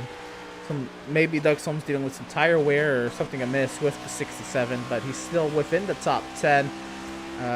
We wrote on board there, Jennings, as you said, I think he's calmed down for the time being. But it is interesting. We'll want to keep an eye on Jennings to see if he wants to try to break up the Swift Racing duo at the front of this field, because that's definitely going to be something. Even though this isn't a pack race per se, you definitely want to break up the teammates as you can. Yeah, my biggest curiosity is how's Jeremiah Stutzman going to play the strategy? I mean, he's out here all by himself. He's just now about to cross the start-finish line now. And our leaders are just coming off turn 4 now. And he has no help at all, so I'm afraid he might accidentally go a lap down, even though he played the strategy well to his being. But I don't know if it's going to help him out in the long term. Well, if you really want to look at something here, Ed, his last lap time was a 53.632. Max Service's last lap time was a 53.486. The leaders are running faster than Jeremiah Stutzman right now, as he said. So he's going to continuously lose time. And that's even with Stutzman with the 2 fresh right side tires, trying to short pit the field. But in a draft dependent car, as we're starting to figure out, the more and more laps to kind of watch, the more difficult it's going to be for something like that to take place, a short pitch strategy like so. And I just went back here, and Doug Solms just got passed by James Gilliard for 11th place, or 10th place, actually, I believe. Doug Solms is having a moment back here. I think his car is finally catching up to him with the damage. He's been maybe about 7/10 to a second a lap slower than our leaders, just about. So I think his damage, or the tire wear, like you said, is definitely catching up to Doug Solms. Well, fresh tires of the car that's 2 laps down, Seth Fitzpatrick, will allow Devin Smith to power on by our defending series champion, Greg Holt, who's currently holding station back in the 5th position. But Devin Smith has come to play, albeit 7.4 seconds behind the race leaders. Yeah, and they're really starting to get gathered up back here. They picked up a lap car, so they're definitely trying to gain some more time. But I don't really see the time dwindling down as much. I mean, now the gap is up to 7.5 seconds just about. So I don't know if it's going to be enough. Well, something must have just happened, or the time's going to fluctuate here on the straightaway. I guess it's just fluctuating, because it dipped down to about 6.9 seconds, but it's back up to 7.3. So I guess it's just actually the fluctuation with the that's how far ahead these guys are, that they're able to fluctuate the gaps because of how far ahead they are by a significant margin. That is wild. Right there, you see Seth kind of peeking out a little higher out of the corner. He's actually going for the lead. 3 wide, potentially. No, he's going to block Jennings. Oh, dear. This might not end well. 4 race lead. Burger Nation rise up, because Seth Berger has taken over the lead here at Indianapolis. And intriguing that it happened against his own teammate. Maybe Max was starting to feel the pressure. Maybe, I mean, there was just some communication. Maybe Max needed to save fuel, something. But Seth did a great job of blocking Jennings. Yeah, I think that's what you're leaning towards more emphasis about the strategy of saving fuel. I think definitely this is turning into more of a super speedway type of match here. Because Max was out leading, he's definitely burning a lot more fuel than both the 77 and the 91. So I think that might have been a strategy call. But how about this, Burger Nation? Rise up. Your boy Seth Berger's in the lead. Seth Berger now takes the lead of the Outlaws Sim Series race here from the Brickyard. Presented by Bay State Limousine. Don't drink and drive, call Bay State. And if you mention Outlaws, get yourself $50 off of a night out with Bay State Limousine. Max starting to roll that center to corner a little bit better, so I'd imagine this was all about fuel saving. Let's kind of ride on board with Max and maybe see if we can hear the engine kind of be lifting early here. He's not lifting too much earlier. Oh, they're actually pulling on Jonathan James a little bit. They got about like 2 car lengths now on him. Is Jennings really trying to save more fuel? Looks like we have something amiss with Joshua Stroud on the back straightaway.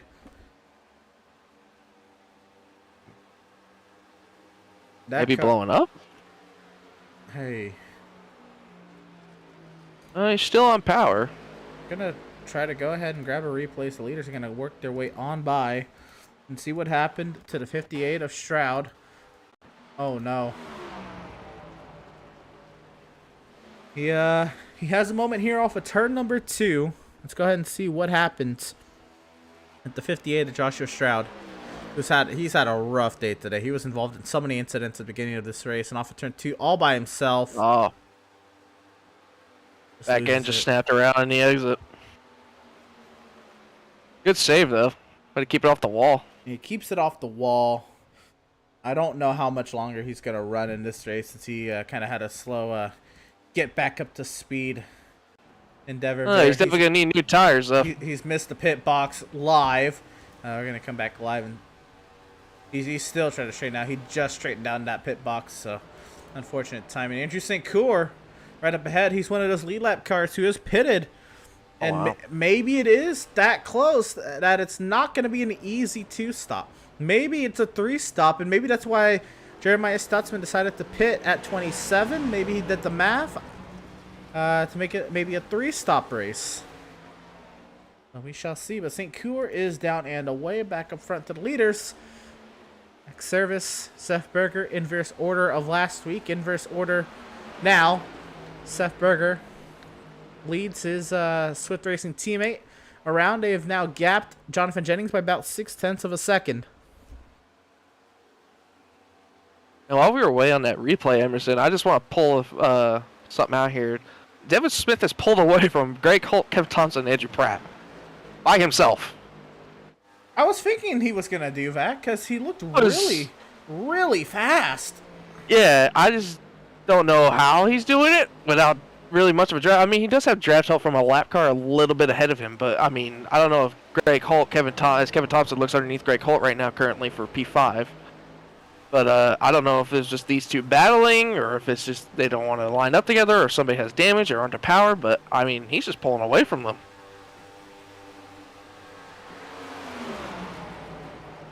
Very intriguing. I think maybe these drivers, again, we haven't seen too much of race scenarios here. And again, the beginning of this race was all caution filled, so I don't know if these drivers really know how hard they can push it on tires. But maybe Greg's just pushed it much harder than he anticipated he had to. Maybe he's really pushed the entries of these corners. That right front has kind of begged for mercy a little too long and has now kind of given up on him. And you're seeing even these drivers who maybe don't even have the pace to push that hard into the corner, but they're just taking it easier by natural pace, kind of catching up to Greg.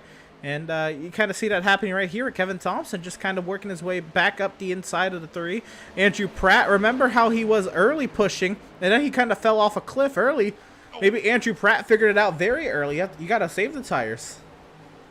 And Kevin Thompson and Greg Holt are not playing around with each other right now. I mean, Greg Holt was just slightly close to just going around the back end of Kevin Thompson, but he just sent it into turn 1 to clear the 21. But, I mean, just these two playing around like this, they gave Devin Smith another 2 seconds ahead of him. So, I mean, Devin Smith is just by himself all on his lonesome, but I don't know. I think it's going to take a caution to re-rack these guys back up in order to catch the leaders again. Absolutely. And this battle continues on. I want to see this from the front end of the 75 car here. Kind of the two drivers duking it out right in front of him, Holt and Thompson. Is this the end of it, or is Holt going to maybe find another way back up to the side of the 21 of Thompson? Off the corner, is he going to roll the exit a little bit better? He's going to at least try it with the slipstream. See if we can get on board the 75 there. There we are on the roof, and I think Thompson might have finally decided that battle. Yeah, I can already picture what Andrew Pratt's looking at his head. He's like, guys, come on, please. We need to catch the guy in front. Let's figure it out here. I think Andrew Pratt wanted to take advantage of getting around Greg Holt sooner, but I don't know if he had a... Well, he might hear. He has a run. I don't know if he had the car. Yeah, he might hear. I don't know if he had the car. He just didn't want to push the right front tire harder than he intended to because they were battling so hard. And he actually backs off a lot there on entry. Maybe he's trying to set Holt up for the exit of the corner, which is the preferred way to do it because of how long these straightaways are. See if we can set him up through 4. He's kind of entering higher, and I think he's going to try to get a straighter exit to kind of slipstream by the 3. I don't think he was close enough there off of 4 to do so. I honestly think it had something to do with Greg Holt because Kevin Thompson's running down Devin Smith currently right now. I mean, he's just a car in between. So they're definitely catching him. Some was a miss there. I don't know what it was, but it might have been one car did not agree with the other or something, but I don't know. I'm trying to ride on board with Greg Holt and see if we can determine any sort of ill handling racing vehicle we can here into 3. He's struggling to get down to the bottom. And Pratt. He's flirting with them RPMs too. You see how high his RPMs were on the straightaway? He was about 9,400. Is he overheating? Maybe he had to back it off? Maybe. When we watch him down the straightaway here, he climbs all the way up there just about the max rev.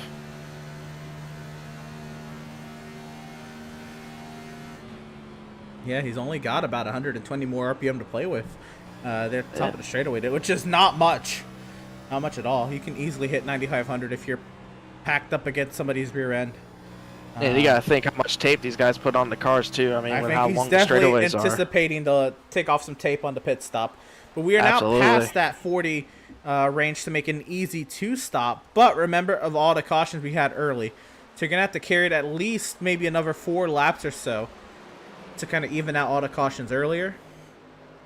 And Seth Berger has just officially blinked out. He's blinked out again. That's a longer one. There he is. He's back.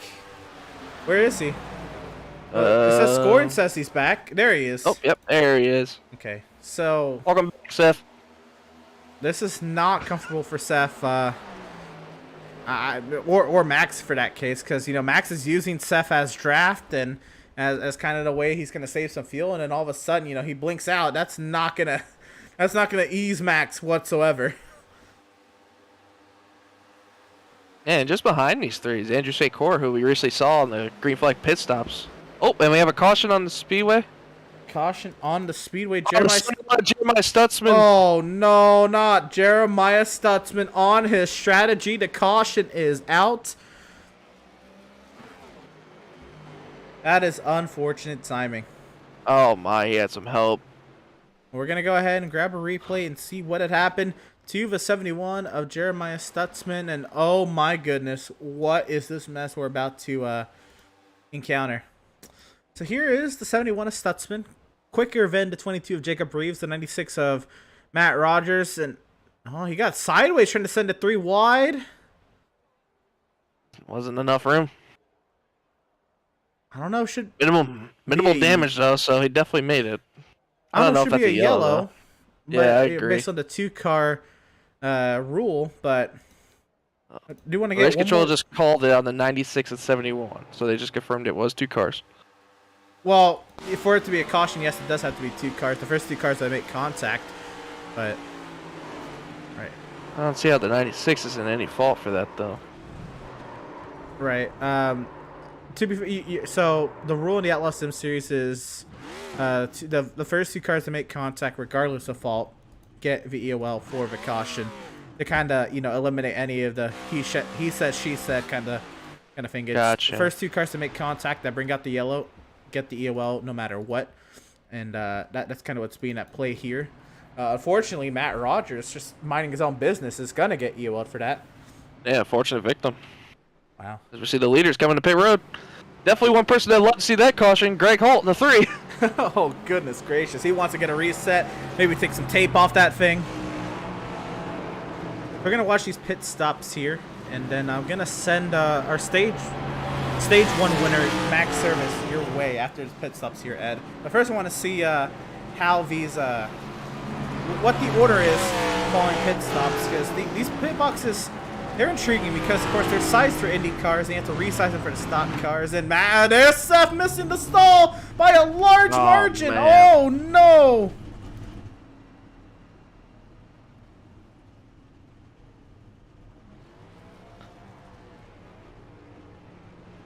And I'd imagine the race off pit road is easily going to be for Max Service. Slow stop for the 91 as well. Right. Max Service wins the race off pit road. Yes, he does. And he's going to be headed your way, Ed, for our Stage 1 interview. Stage 1 winner, Max Service. Max, boys in the booth, you got us, buddy? Yeah, I got you. All right, man. You're on the rails, buddy. All right, buddy, you got it on the rails. You won the stage. You got a fast car. You started on pole. You got your teammate and Seth Berger behind you. How's it feeling out there? Car feels really good. Best piece we've had in a long time. We got obviously Seth here with us. Devin is our kind of satellite teammate, I guess, unless he wants to identify under the Swift Racing banner. In third, so we're sitting real pretty here. I mean, yeah, you guys look like you got your setups dialed in there. A lot of handling issues out there. Does that concern you and your teammates at all by any chance? A little bit, but it really depends what the track's going to do here over the course. We fire off a little bit tight. It doesn't turn very good this first lap on tires here. And we're starting to get a little loose on that into that run, but it's not really of a concern to us. I mean, Jennings wasn't overly faster than us, so we were fine. And then, well, nobody else was there around us at all. I mean, Devin came through the midfield and passed everybody pretty cleanly, no problem. So, I mean, the set should be fine as long as, track temp doesn't change a whole lot. But overall, she's a great piece. Yeah, she looks good out front, buddy. You and Seth and everybody else got that under control. I really liked how you and Seth managed those restarts there in the beginning with the choose cone and getting you guys timed out there to get you guys separated from everybody else. You, Seth, and Jonathan were pulling away from the rest of the field by about 7.5 seconds at one point. That had to make you guys feel really comfortable.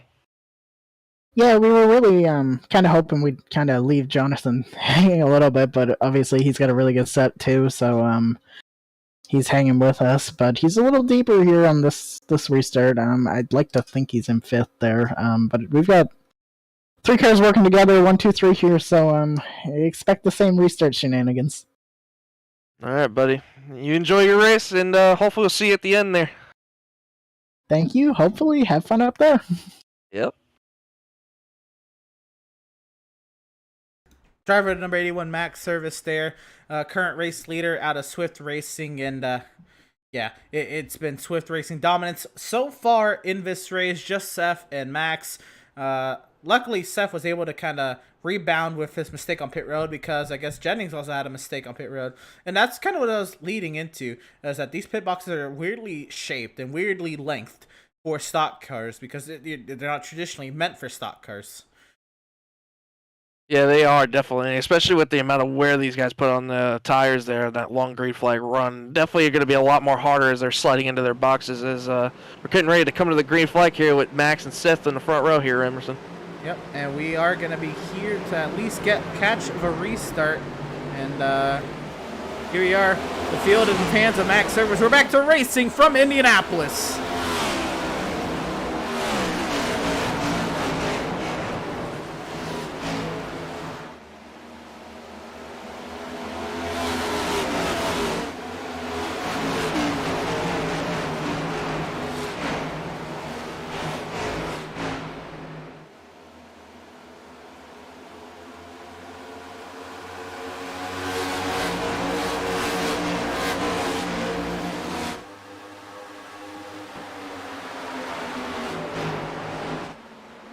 Way up the track goes the 95 of Devin Smith. He's working to the outside here, trying to see what he can do up there.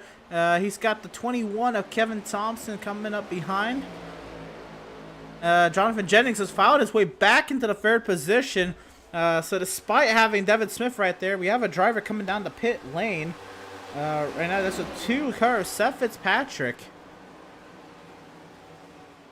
I've had nothing on the radio about him pitting, so this is definitely an unscheduled pit stop or something going on with Seth Fitzpatrick. Was there potentially a Oh, penalty? we have a moment back here. Somebody went off. Looks like It that was was- the 22 of Jacob Reeves is up towards the outside wall. He's in the wall hard there. He's got the right front damage. At the 96 of Matt Rogers just lost complete control of it in the middle of 1 and 2 with an amazing save. Good catch from Matt Rogers. We're able to continue on. Jonathan Jennings is to the outside of Seth Berger for second. Well, this is new. So Jennings on the outside. Seth's going to fight his way hard up the inside. Try to see if he can find his way back by the 91. But the 91, they're going to be kind of working their way down the front straightaway. Any side draft they can play with these new body styles is going to be difficult to figure out. Jennings can that's open up tight. the entry more. And the 81 was helping his teammate, the 77, in the straightaway. Scott Bailey got sideways, and maybe somebody else as well. So there's a change up. Not Scott Bailey, my apologies. I think John Mickey was the one who got sideways. But down the back straightaway, Jennings is going to maybe clear Seth Berger. He tried to... Seth wants this bad. Oh, he's going to fight it hard into the corner. Oh, Jennings a little tight off the exit there. He's going to let Seth get back to his door here. Oh, Seth Brilliant here, you stuff. just pull him with the side draft here. You just got to pull him. There he this goes. is He went great. for the side draft there. And Max trying to help out his teammate any way he can. Still Yeah. going at it side by side. Seth's going to drive it hard into turn 1. And hitting all that. Here comes the 21 of Kevin Thompson and the 95 of Devin Smith. And the 75 of Andrew Pratt all in the mix here for this. Max is starting to drive away from this. The more these guys go side by side, the more it helps Max. So, actually, if Seth can battle Jennings anymore, that's going to help Max. Oh, and Seth was going to try to fall in line, but here comes the 21 right back on the inside. Trying to go around the 77 for third.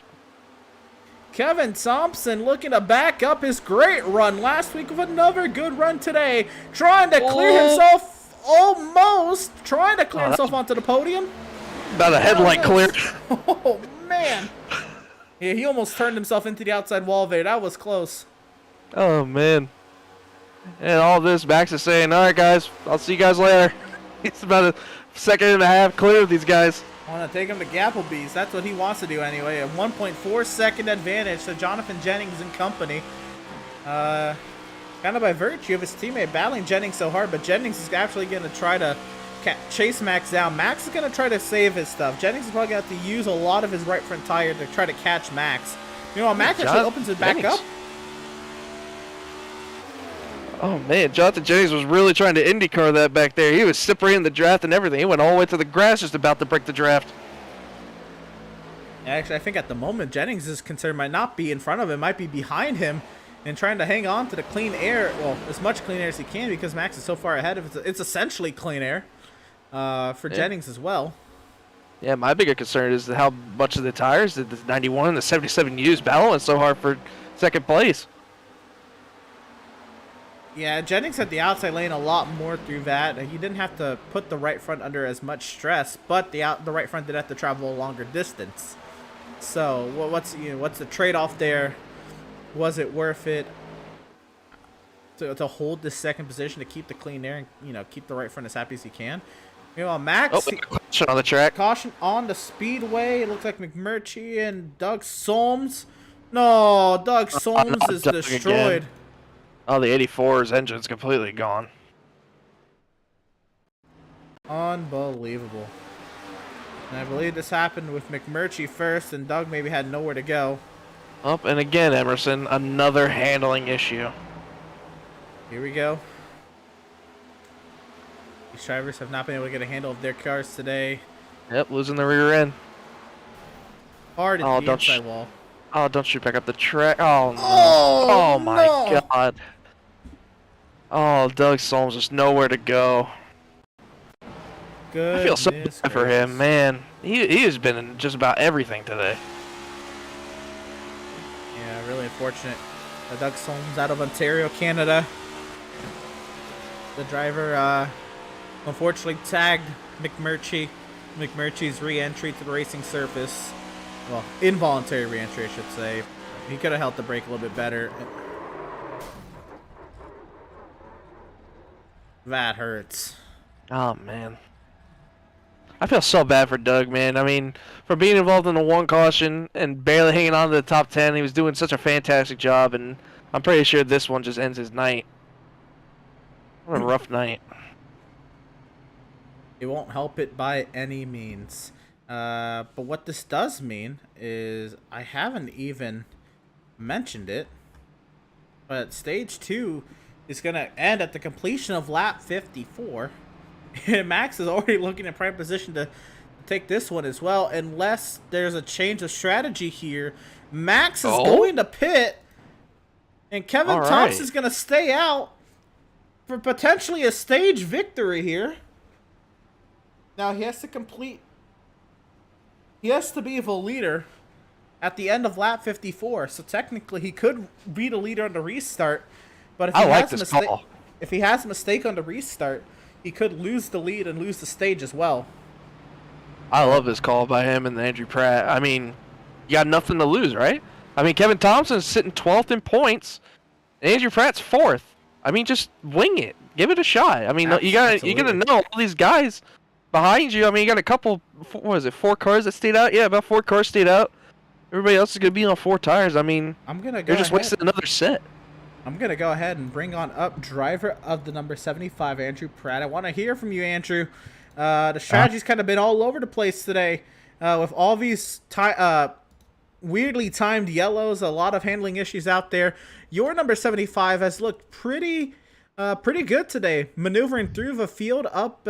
He didn't lost a little bit there in the middle part of the first run, but was able to kind of charge back. Andrew, what's the call to stay out here? We got a pretty good car here.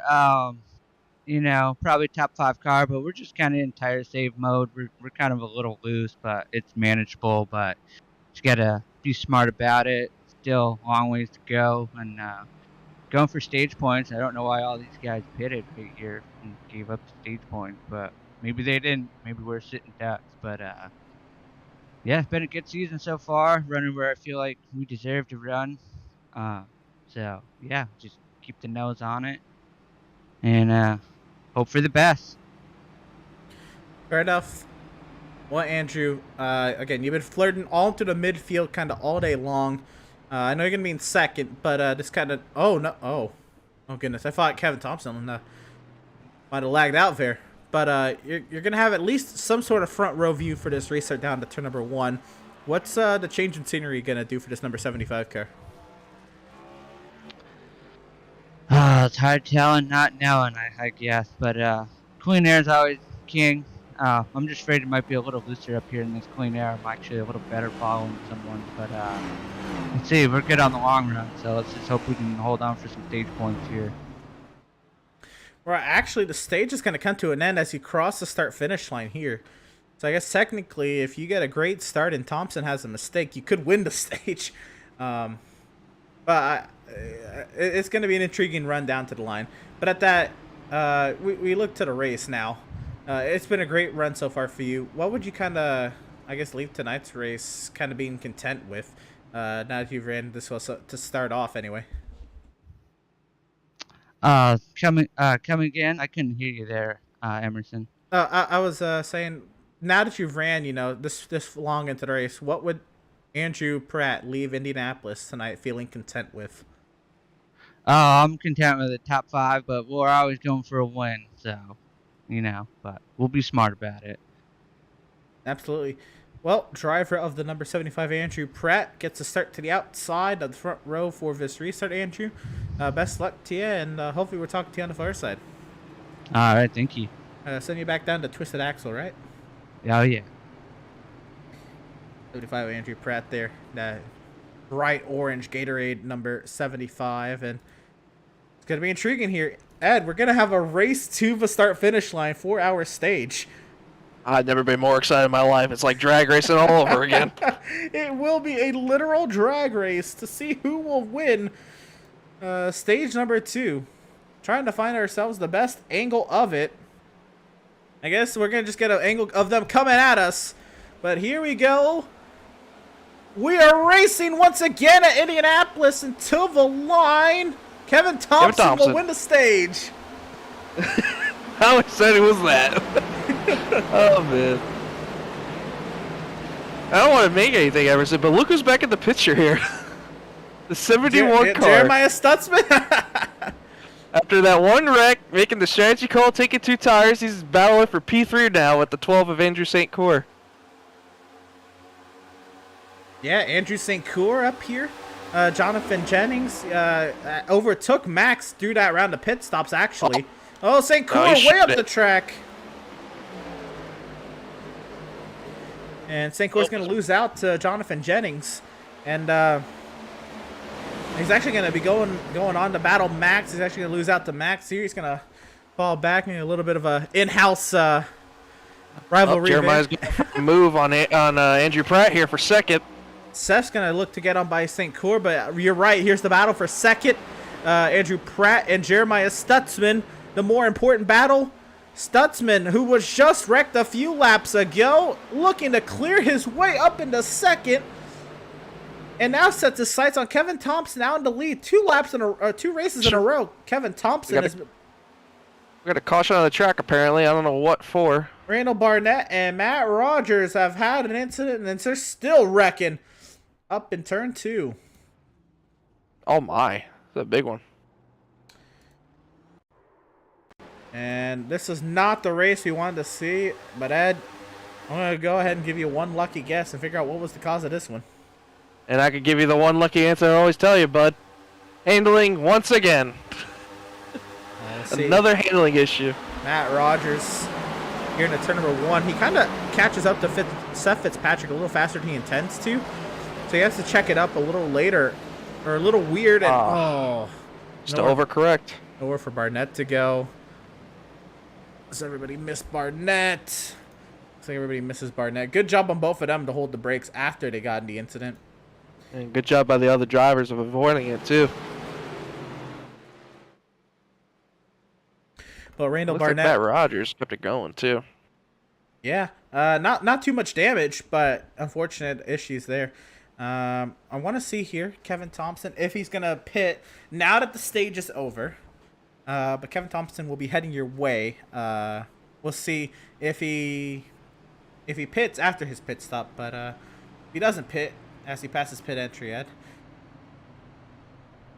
We'll see here. Yeah, Kevin Thompson was in for one, though.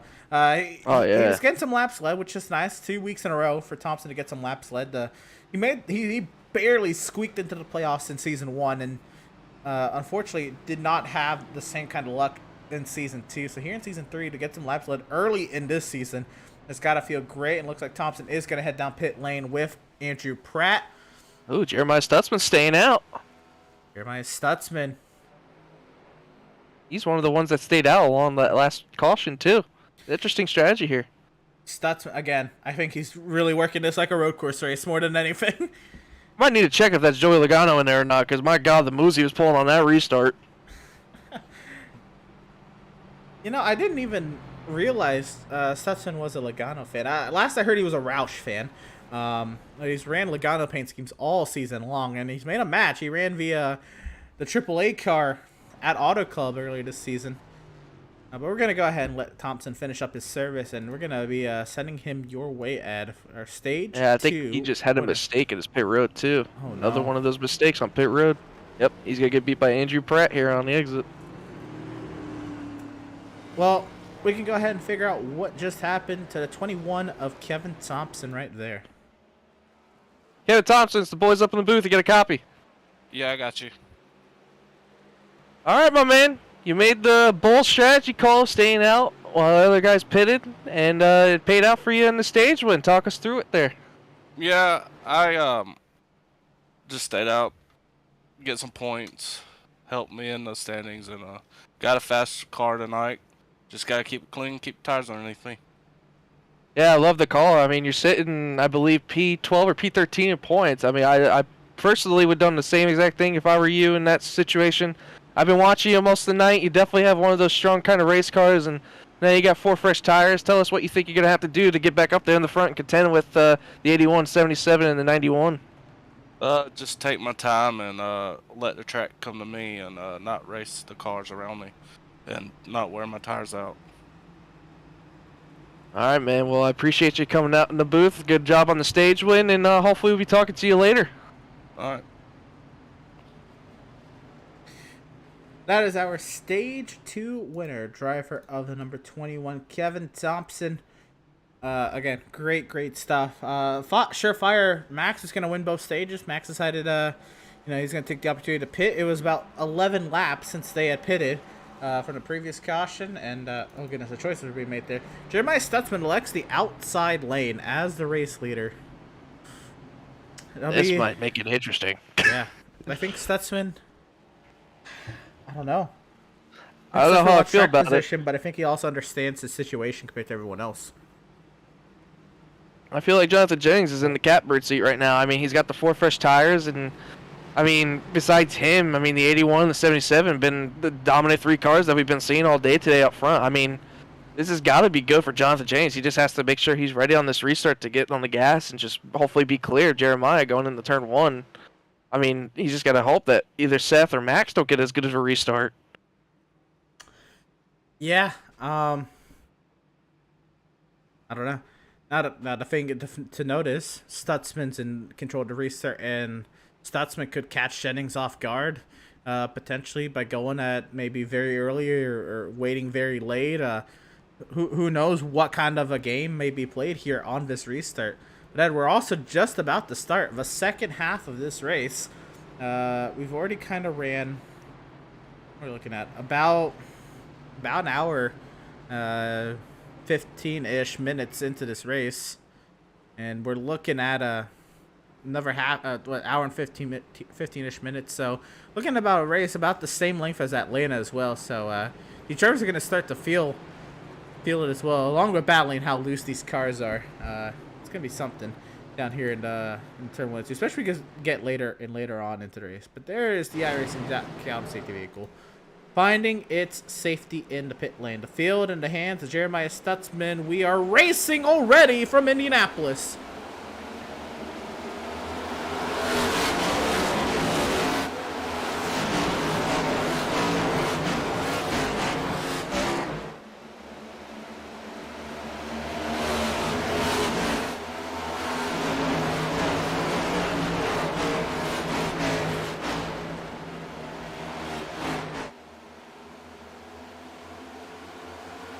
And the move off of turn 2, Max Service to the lead. He got around Jennings, but he's going to be side by side with Jennings down into the corner. What a power move by the 81 going into turn 2. My God. I've never seen Max go that aggressive in my entire life. Jennings up the inside, still fighting for this race lead. Stutzman trying to hang on to that number 71. Max and Jennings duking it out toe-to-toe hard for the clean air. Let's see. Seth is going to stay with Max. Stutzman's going to try to get to the back end of the 91. Max is going to have the head of steam down the front straightaway, getting side drafted hard down into turn 1. I mean, the 91's going mad aggressive. He knows he has to clear the 81 because they both been great in clean air. He knows if he has the track position, he'll be able to clear and hopefully set sail. But the 81 is just way too more powerful on the outside. Look at the run he builds off of turn 2 as the 91 has a moment off the turn 2, and now hopefully the 77 Seth Berger trying to make a move. The 91's blocking him all the way to the grass. Oh man, what a race we got going on here. What a move from Seth. Can he stick it? But remember what happened the last time the 91 and the 77 were together as the 81 was out in front. They kind of just got too involved with one another, and Max kind of drove off. But look at this guy. This guy was 2 laps down. Seth Fitzpatrick is looking for a podium spot. And now he's shoving the 91, hopefully get clear of the 77, while Seth Patrick also about to clear himself in front of the 77, but Seth Berger is powering hopefully on the inside, trying to clear Seth Fitzpatrick, but Max Service is slowly but surely pulling away from the field again. Jennings cleared Berger. That's going to help Jennings out a lot if he can try to stay with the 81 of Max Service. Service is going to try to get out of there as quickly as he can. Seth might have to fall back in line behind Fitzpatrick. Meanwhile, Stutzman, even though he's on old tires, he's holding steady there in the 5th position. And everybody Yeah, kind we had of the set show for a minute back here for P4 and P3. everybody's kind of settled it out now. We'll see what Devin Smith can say from the 6th position. Greg Holt back in his battle station up into 7th. Kevin Thompson has found his way back into top 10. He's got slightly fresher tires than the cars in front of him. We'll see. Oh, here we go. The IndyCar move again. Yeah, we're starting to snake down here, and with the sequential gearbox, I know that you have paddle shifters in IndyCars, but the sequential gearboxes and the single lugs, I mean, maybe they're just feeling the IndyCar vibe. they gotta fit in with it at the speedway now. Well, I'll tell you now, I'm really glad they're single filing out because my heart rate was about through the roof with that whole start. My goodness. Between the 81, what kind of a restart he had, and how Jonathan Jennings was racing Seth Berger going down the back straightaway as we see this Seth Fitzpatrick going on Jonathan Jennings for second. Oh, man, this is going to get crazy. He's cleared him. And now here comes Seth Berger with the run, too. He's going to try to make a move on him, hopefully going down the front straightaway. Yeah, Jonathan Jennings looks like something's wrong with his car. He's struggling with the handling to get it down the bottom. And here comes Seth Berger with the run, hopefully to try to clear him. Nope, not going to make the move yet. He might try to get it here in turn 1, hopefully. Nope, Stutzman's going to back off. You see the pagoda kind of flash across your screen here as you look from the blimp. Stutzman now under fire from Devin Smith in the 95. They're going to duke it out here into turn 2. Stutzman trying to keep it glued. He's sideways and in the grass. It's the 71. Save. Way to keep it straight. Great save by the 71 of Jeremiah Stutzman. Oh, man. That was scary for Devin Smith and everybody behind him. I bet everybody didn't know if they were going to make it out of turn 2 alive after they saw the 71 have his moment. Back up front, Jennings and Berger duking it out for 2nd position once again. And I think you're right, Ed. I think something amiss with the 91. Maybe he made an adjustment on that pit stop and the car didn't respond well to it. Or he's just used up that right front tire. And you know what? I forgot about all that grandstand on the front straightaway. We'll catch the car at some point here at the other end. That's a long front straightaway, but nothing changed. There they are. But yeah, something did not go well for Jennings, whether it was the pit stop or maybe just battling that hard on the restart. Yeah, either that or it could be the track change too. I mean, the track now is at a solid 84 degrees. Maybe the track with all the grip being put down, maybe a little bit of a miss, but we got a little bit of a battle going on back here between Devin Smith, Greg Holt, Kevin Thompson for 5th, 6th, and 7th. As Greg Holt has been having a couple moments, and Kevin Thompson's been ringing his doorbell here for a couple laps. There's that battle you speak of. Devin Smith holding station in that 5th position. A great run for Devin so far. Greg Holt, Kevin Thompson trying to size him up. A little bit of snaking down the front straightaway. Where's Holt going to go with this one? He's peeking to the outside. He's going to send it to the outside. What a move. That's showing a flex move right there, but can he keep the power down and hopefully complete the pass? Devin Smith's going to be having the preferred line of the bottom lane. But I think Greg might get him here. He has a better arc going into turn 2. Devin's going to wash up the track a little bit. Move Greg Holt back into 5th place for the meantime. Devin's going to fall back in line, but here comes our Stage 2 winner, and Kevin Thompson coming right behind him. Kevin Thompson's making those fresher tires, even by a lap, making those fresher tires work out and trying to see if he can regain some track position here before maybe the next round of pit stops. But Thompson looking to size up Devin Smith as Holt's powered by Devin. Holt into the top 5, but Thompson may take both of them here. We'll see down the front straightaway if Thompson gets any sort of powerful slipstream. And John Mickey back into the top 10 there in the 9th position. Yeah, how about a name we haven't heard of? John Mickey all day. I mean, he's been slowly but surely making his way through here. Has a little bit of a moment, barely gets a little loose on the exit of turn 1. Oh, man, he barely caught that, but he's starting to get to the back of Jeremiah Stutzman as we see still Devin Smith and Greg Holt going at it. And we go back to the front here. Jonathan Jennings and Seth Berger. Seth is just ringing the doorbell. He's like, hey, I really want a Jersey Mike subs. Can you open for me? I just want one peek at it.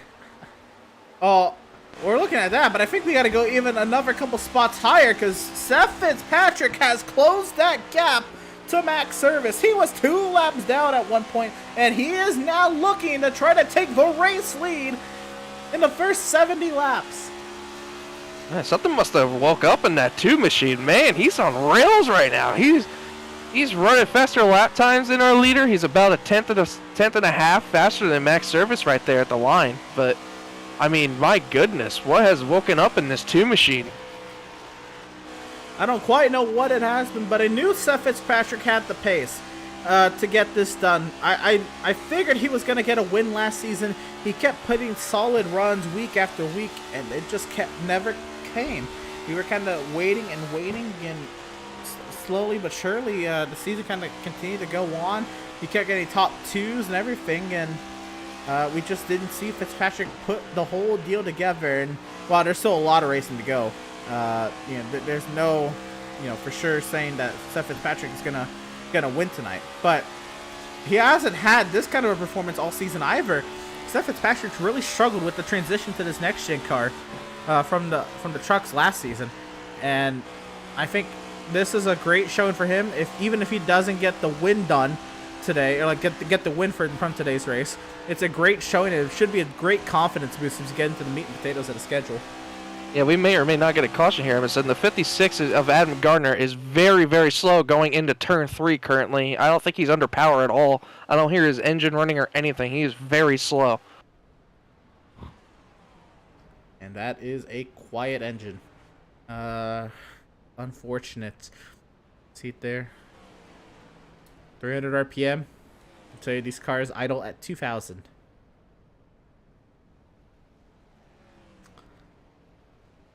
That is a quiet ride.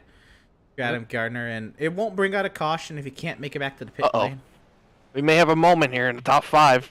Jeremiah Stutzman just got the block set on him by Devin Smith on the front straightaway as Kevin Thompson went around him on the inside. Moved Kevin Thompson into 6th place, but Devin Smith's having people ringing his doorbell right now. He's got John Mickey closing in now, but Jeremiah Stutzman had to back out of it to not wreck the 95 of Devin Smith. We'll keep an eye on Adam Gardner there. We'll go back up to the moment you're talking about. There is Devin Smith right in the thick of it. Greg Holt under heavy attack from Thompson. Here comes Kevin Thompson. And a little bit forward, Seth Berger has finally got around the 91 of Jonathan Jennings. Man, we got action going on everywhere around here right now. Yes, indeed, he has. Jennings, they're back in the the 4th position. You see Adam Gardner trying to crawl in the pit lane. Thompson has cleared into the top 5. Gardner will get beyond those pit cones. And Holt is pushing Thompson down the front straightaway. Can Thompson adjust for the extra speed into the corner? Yes, he does. Sliding. You saw Holt and Smith slide there through the center of the corner. Yeah, I think that push might have screwed Greg Holt a little bit there. He definitely had to back up his entry a lot more, giving Devin Smith and John Mickey a chance here going down the back straightaway, maybe possibly make a move. And John Mickey looking to try to make something out of this run so far, also peeking at a top 5 potentially. Right on board with the 69 of John Mickey.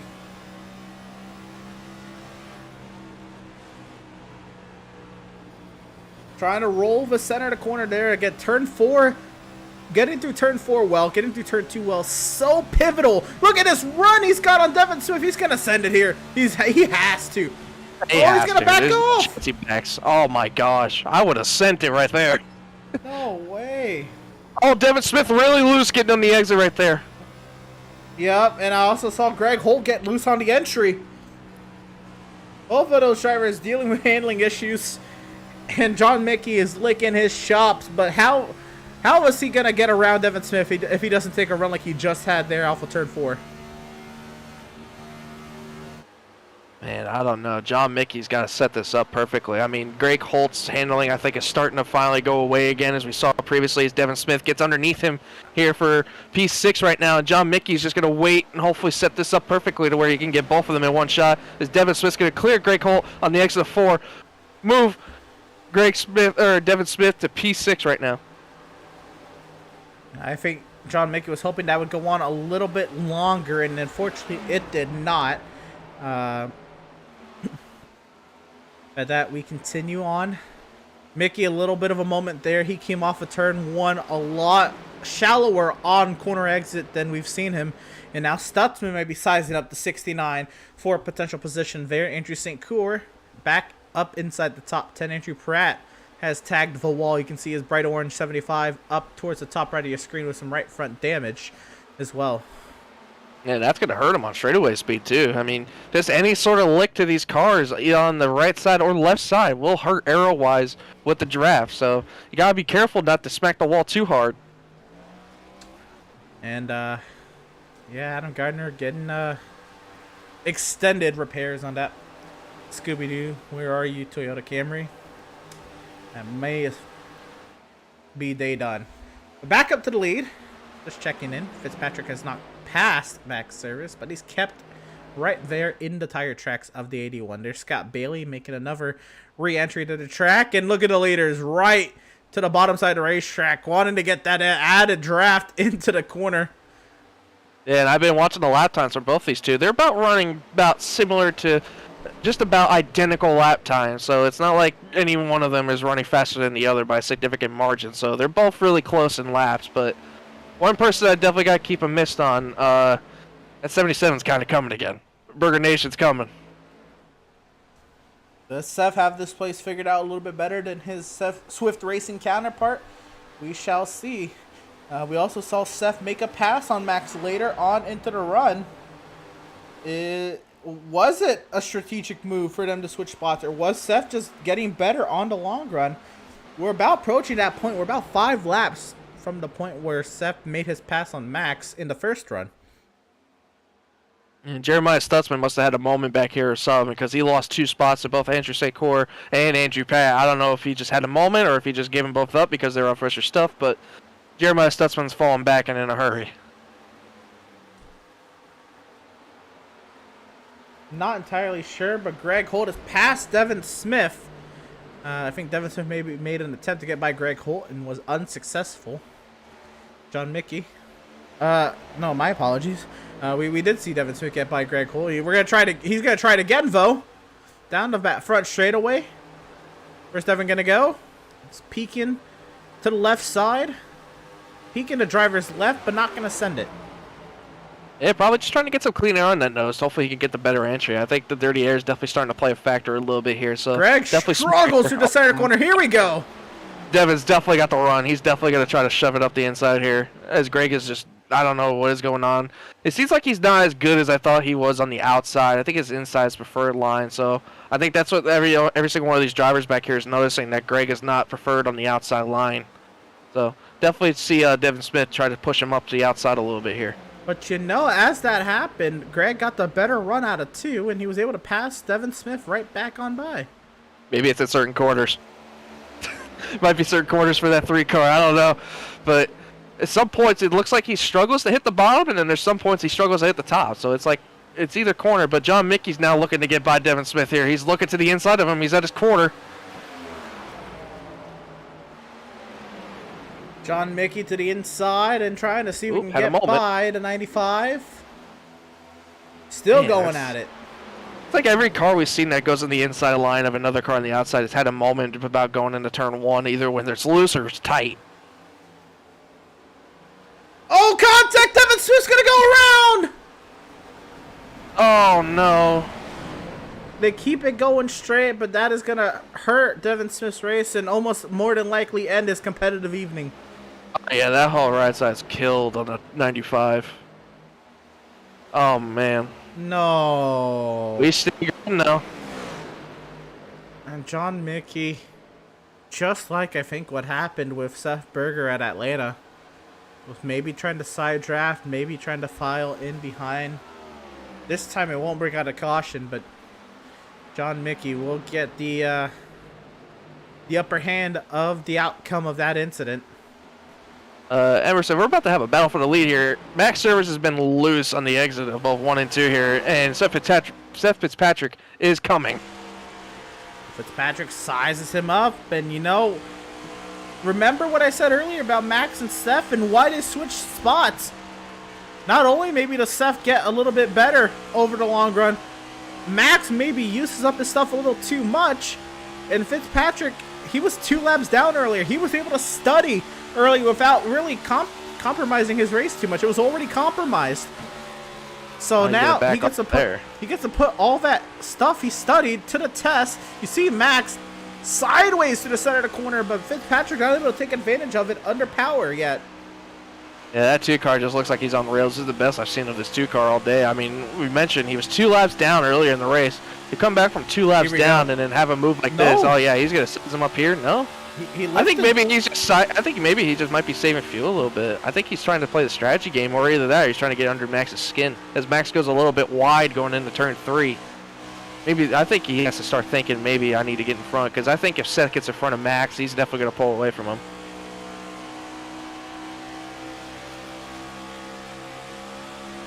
Might be here, maybe.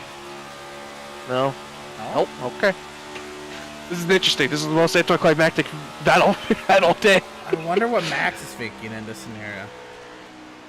I don't know.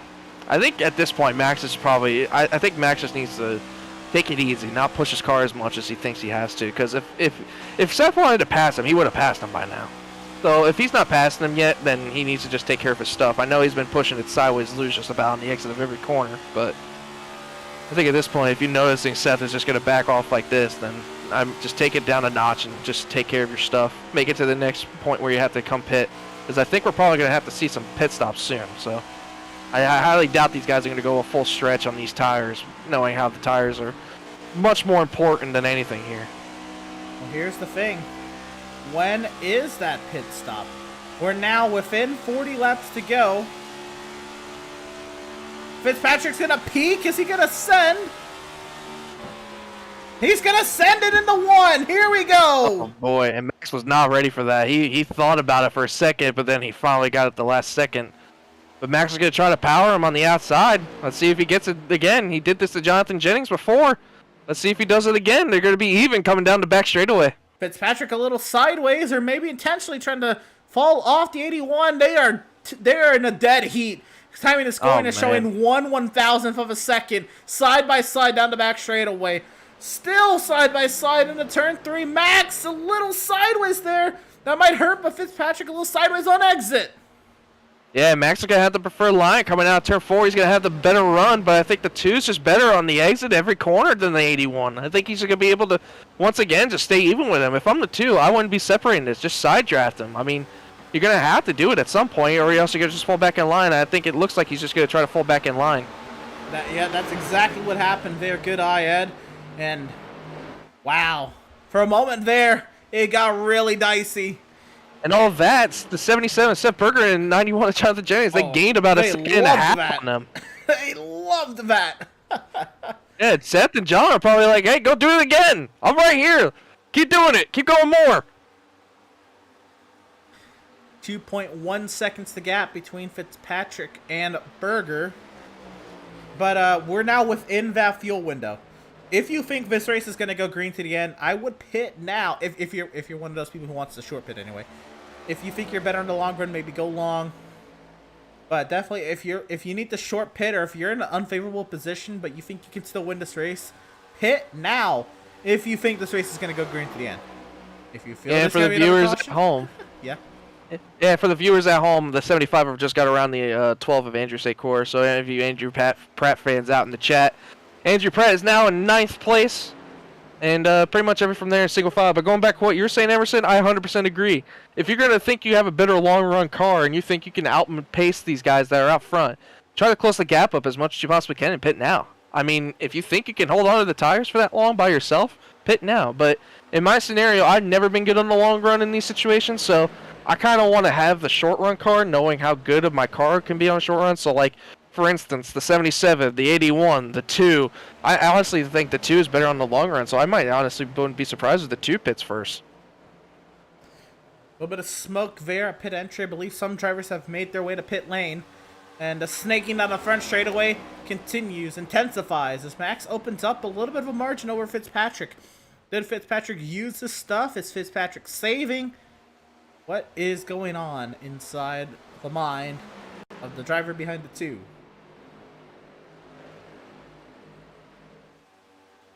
Down the back straightaway. Max, again, taking a defensive line, trying to break the slipstream. Here comes Fitzpatrick. Closing the gap once again, about 1/10 of a second into the corner. He lifts earlier. Tries to get more speed to the center. Tries to carry more speed to the center. And then does it all again here in 4. And this is another big run for Fitzpatrick. Max, of course, going to break the draft. Berger now losing more time to Max and Fitzpatrick. He needs him to start battling again if he's going to get into this lead battle. Yeah, and Seth was trying to work around lap cars there, so that definitely killed a little bit of his momentum. It was on the exit of 4, but between the separation of both him and Jonathan Jennings and how close the 2 and the 81 are between the working and the draft, I don't see how it's going to work unless him and the 91 hook up together and try to make something happen. As we go back here in the pack and see the 71 has gone around the 3 of Greg Holt for P6, and John Mickey is just behind the 3. John Mickey, I've been watching the last couple of laps. He's been absolutely dead sideways every time on the exit of 1. His car is just not handling well in the exit of 1, but everywhere else it's like, yeah, I'm fine. I can just turn. We're getting into those weird parts of the run. These drivers have only experienced it one other time, and I think at that, you know, drivers weren't sure if they had put too many heat cycles on the tires, pushed it too hard. We're still relatively new in the age of learning long run tires here at Indianapolis, and Stutzman has taken advantage of it. From his weird strategy early on, his strategy obviously changed with the yellows. Stutzman continues on, and you know, if my strategy guru doesn't pit yet, I'm staying out as well.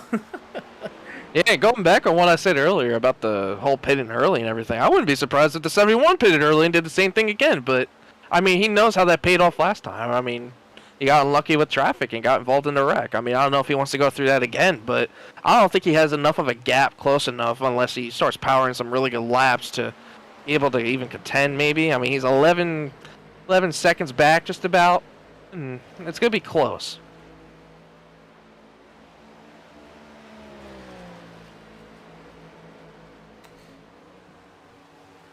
John Mickey hanging tough there in the 8th position. As you said, Pratt ahead of St. Coeur.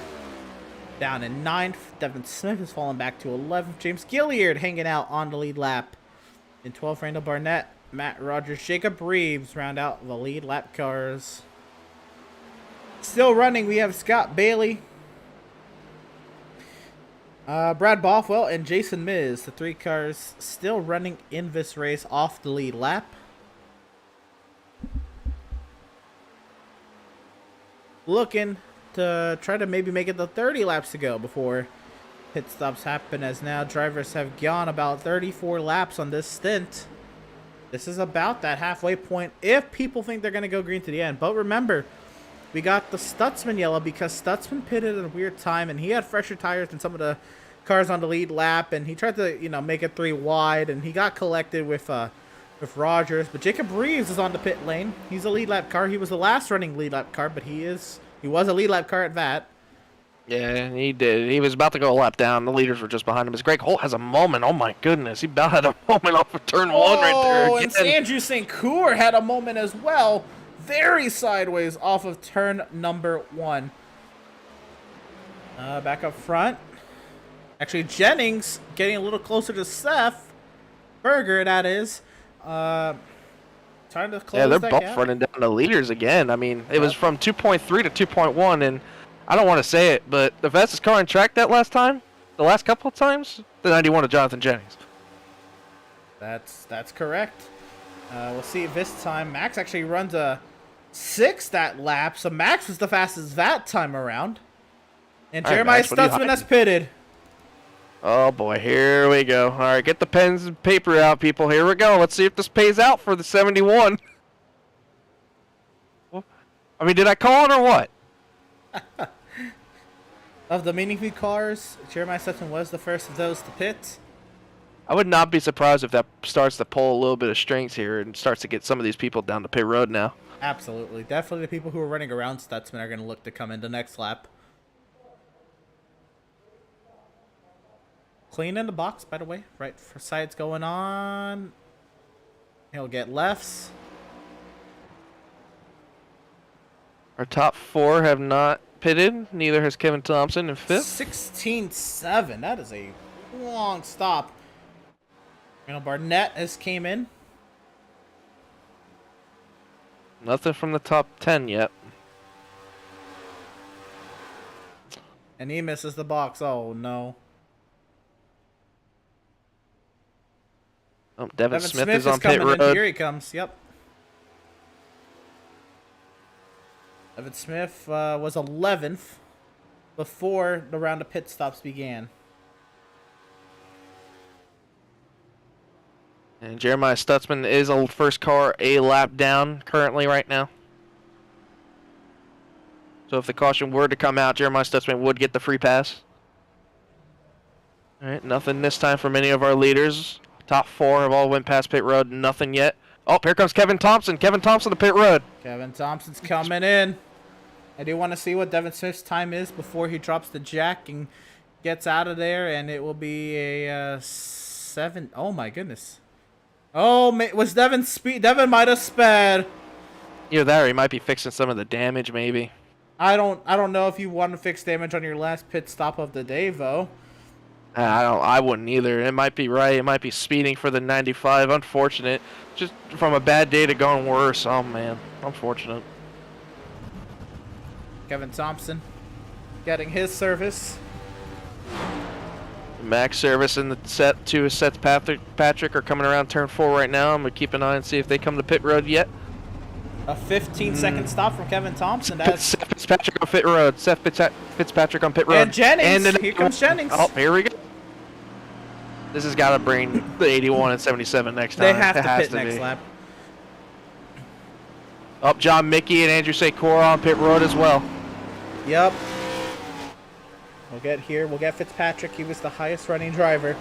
Stops it in the box, and you want to compare that pit lane time and that pit box time as much as we can. Of course, we're going to try to find Max and Seth when they come around turn 4 as well.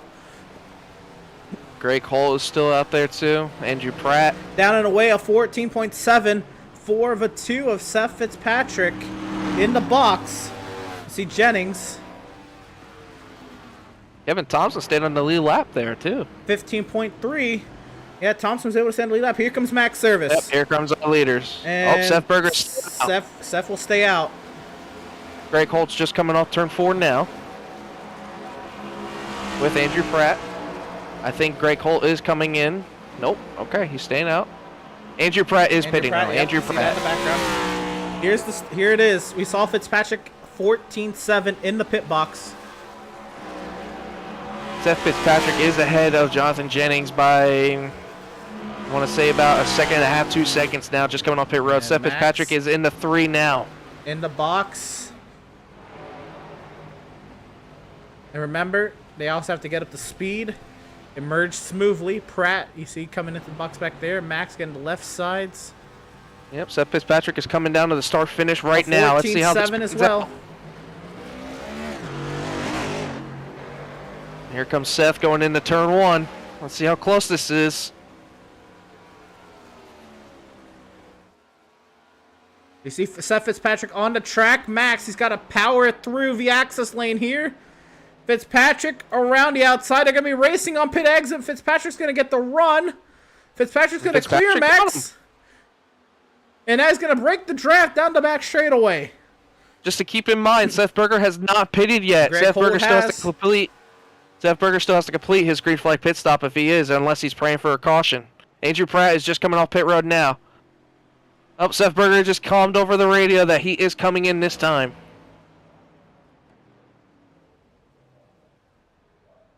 There's Greg Holt in the box. Andrew St. Cour is still out there. Yep, he would be the last one that has not pitted yet either.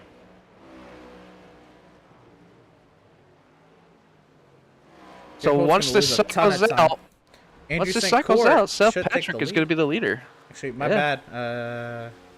St. Cour still has yet to come off the final 2 corners, so we'll see if St. Cour takes the lead. Here's Seth Berger's in. Yep. Andrew stays out. Andrew St. Cour will try to lead a lap. This lap will not be the case. I went to Seth. Nope. Yeah. You have to go one more. There's Seth in the box.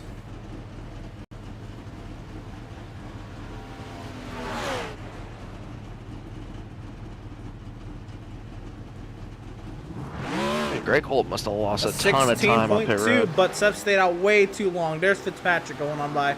There's Max going on by. And Jonathan There's Jennings. Jonathan Jennings. Andrew St. Cour, the last of those drivers to pit. Well, he has yet to pit this time around, but he's still out there. Yeah, he's still going. Andrew St. Cour is our leader currently. At this point, you might as well go as long as you can and hope for that yellow. Oh yeah, 100%. There's a miss coming off the pit lane there. He's got about a 20-second lead to Seth Fitzpatrick.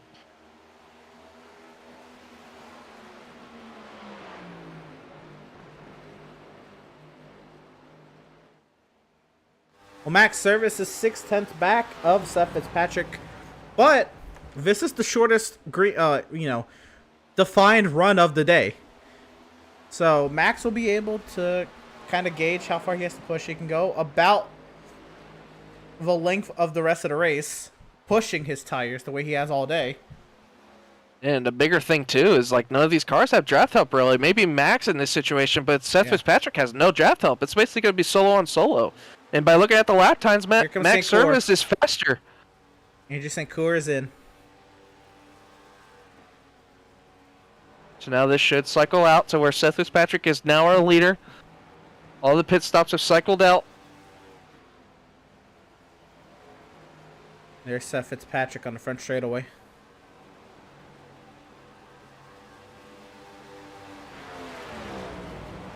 And Max again, a 10th faster than Seth Fitzpatrick.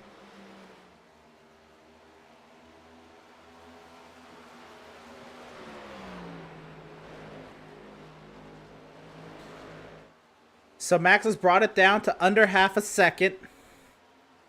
And still trying to. Seth has had some moment. He has lost a lot of time to Jonathan Jennings. And Greg Holt must have also. He lost positions to Jeremiah Stutzman and Andrew Pratt. And now John Mickey's going for him too.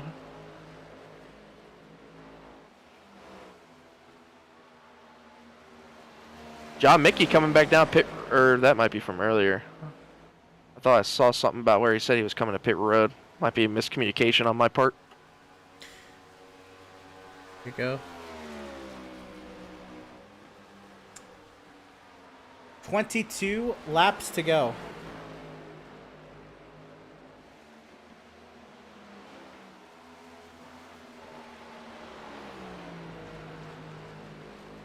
And again, Max Service, another 10th faster than Seth Fitzpatrick. He's definitely got his draft, definitely, 100%. Being as close as he is, he definitely has to have his draft, so that's definitely playing a big factor in his time. He's now brought it down to 2.5 seconds, but now Max has always been the one leading and trying to defend. Can Max be the one on the attack? We haven't seen this all day out of Max. This is Max now, for the first time, having to charge, having to try to pass. First of all, his first time really pushing in dirty air. This is huge. If Max is able to get up to the 2 car, how will his car respond? How will he respond? Can he use lap traffic maybe as a pick? How does Seth Fitzpatrick respond? This is kind of his first time experimenting with clean air. Will his car always like it? Will he always be able to handle it? Does his car change in weird ways? And, you know, the track has changed quite a bit. The lap car, Scott Bailey gets out of the way. Let's take a look at the weather. The weather has stayed mostly the same. The track temp has stayed pretty cool. So there's a lot of grip out in the track. It kind of makes this track a little bit tighter. But nonetheless, still 0.2 of a second amongst the top 2. And the fastest on track that time, Seth Berger. So I don't know. Seth might need a miracle kind of, or a caution to hopefully get back into this. But right now it's just Max Service and Seth Fitzpatrick. Jonathan Jennings about 2.5 seconds back. I don't know if he's going to have enough to get it, but Max is right there. Look at the charge he has going into turn 1. How much ground he makes up. Oh yeah, 100%. Fitzpatrick trying to take that wide entry. You saw him set himself up to the right side. They're trying to arc it through the corner, trying to get a better line through the corner than Max, but Max is going to have the draft. But now, is Max going to be aggressive? Is he going to take the first opportunity, or is he going to try to size him up? Is he going to try to learn it here into the corner? Max is peeking. He's going to send it. Oh, man, that's close. He tried to get down there. Now, if I'm Max, I don't want to use too much of my stuff here. You still got about coming to 20 laps to go. I mean, you don't want to overuse your stuff and then have to defend him off later. I mean, Seth Fitzpatrick might all we know is not even using any of it. So, like, he might even come back, and we know how strong he was on the longer run, passing Max on before the pit stops. I think Max has got to, reset here. He can drive these center of the corner so much better than Fitzpatrick can. I think Max, if he's going to get around him, he's got to reset. Maybe not take the first opportunity he sees, and maybe gauge, where is he going to have that advantage on it. Now, the lap car is going to give Fitzpatrick draft, so this is not going to be lap by any means. And back deeper in the field, Greg Holt has got around Andrew Pratt for 7th place and pulling away by a little bit. Well, Greg Holt does have the fresher tires. Other than, I think, Seth Berger, Greg Holt, I think, was the second to last car to pit of the third to last if you count Andrew St. Coeur. I guess it was the car in the top 10. Greg Holt was one of those later ones. I'm trying to make do with what he's got. Seth Berger has not made the inroads he needs to be competitive the rest of this race. And that lap, Seth Fitzpatrick faster than Max Service. Or Seth Fitzpatrick had that draft all the way down the back straightaway of the lapper. And again, fastest on track, Seth Berger. Those fresh tires coming in for Seth there. He may be able to get Jonathan Jennings, but I don't know if he's going to be able to get anything else other than that. But right now, it's just these two up here, Seth Fitzpatrick and Max Service. Max is just trying to not use as much of his tires. I'm just afraid that he's going to use too much, and then he's going to have to fight off Seth again. That's my biggest concern for Max right now. So Max is going to try charging down here with the draft again. I don't know if he's going to try to make the move. I don't think he's close enough yet. If I'm Max, if I'm going to make this move, I have to make sure. Oh, he's going to peek to the inside. We might have it here. Oh, here we go. This is the send. It's going to be tight. Oh, it's real tight. Side by side. Man. Do the short shoot, and into turn 2, Max has the inside lane. And Seth has the preferred line. He's going to try to get that run off the corner. Side by side down the straightaway. If I'm Max here, I need to just get to his core panel and side draft him back. I want to make sure he doesn't clear me going down the back. He's chasing him back down. Max has the advantage now down into 3. I would just power it in here and just try to clear it. He not going to get it done. Now he is. Oh, he self-cleared and he got him. Great move by Max Service. Great move. He did what he had to do. He side drafted him back. He made sure he got to that door and he powered it through. He's going to try to break the draft here with Seth Fitzpatrick. But now Seth is going to be in attack mode now. He wants that position back. He wants that clean air. Absolutely. But how aggressive will Fitzpatrick be? Will he maybe wait till later in the race? Will he just try to learn? Or will he push as hard as he can to get by Max? They got quite the advantage over Jennings. Still have 3 seconds over Jennings. Oh, he had a little bit of a hiccup there for Max Service. Seth Fitzpatrick's going to have a move back here. He might be able to shoot bottom if he wants to. I think he might just sit back. Nope, here he goes. He's going to shoot bottom to try to make the entry into 3 work. Nope, he's not too far back. And he's going to back off there. Maybe set up this lap car as a pick, maybe. I don't know. I don't think he's going to be close enough, though, to make it happen. Max is pulling away, though.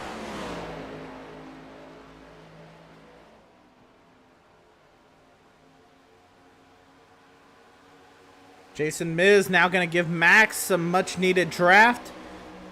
Down the front straight. That's going to help Max down the straightaway. And Miz gives way in the corner. That was perfect for Max.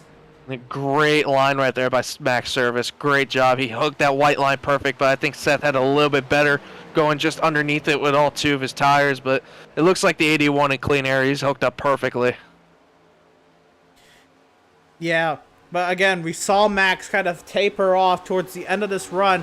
And when that's going to happen is literally going to be at the end of this run. Can Max keep those tires happy under him after already having to go through a battle? Yeah, I think Seth Fitzpatrick's in the good seat right here. As I think Jonathan Jennings might have had a moment back there. I heard something. Oh, no, it was John Mickey, apparently. Excuse me, but going back to it. Max Service is now on the defense mode. Seth Fitzpatrick is on attack. Look at him trying to dive around the draft. Seth Fitzpatrick's going to have a run going down into turn 1. He's going to just slide in behind him and just not take it. See what he does here. Seth with the preferred line going in there. Run off of 1-vo. Man, he might get him here. Max got to hit his marks right here perfect. Absolutely. Max had a good drive off there. He had a good, decent drive off, but I think Seth was a little bit better. Here comes Seth Fitzpatrick on the run. He's going to be all over the back of the 81. Shoving him down the back straightaway, actually. About shoving him in the corner. Oh, my goodness. That actually might have helped more Max than anything. Absolutely. What a move from Fitzpatrick to shove Max down there. But I think that's going to kind of reinforce the point. I think Fitzpatrick's going to be content until later on in the run. Are you sure about content? Because he's really going aggro right now.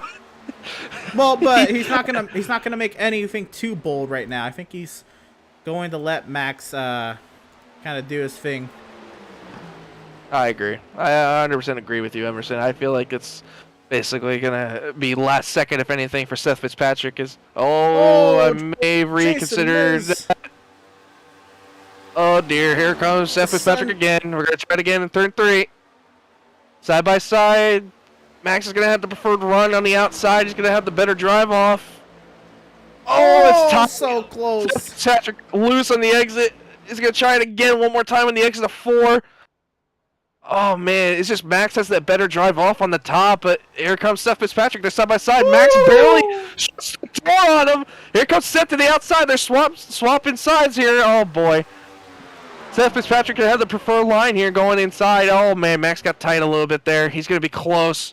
Seth might be able to clear him here.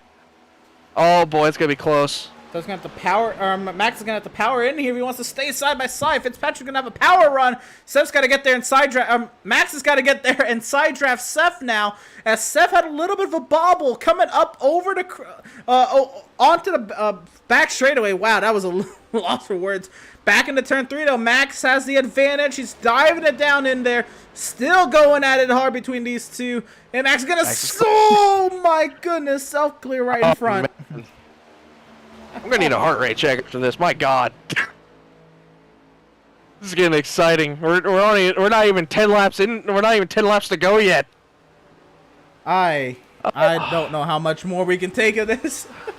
We're gonna need some assistance up here in the booth here, maybe.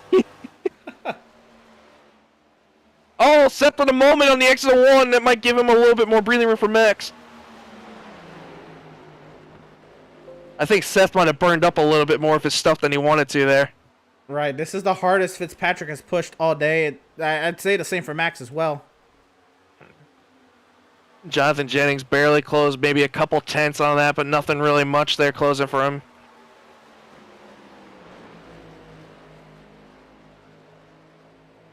Everything's pretty neutral out through the field right now. This is the only battle we really have going on with the track.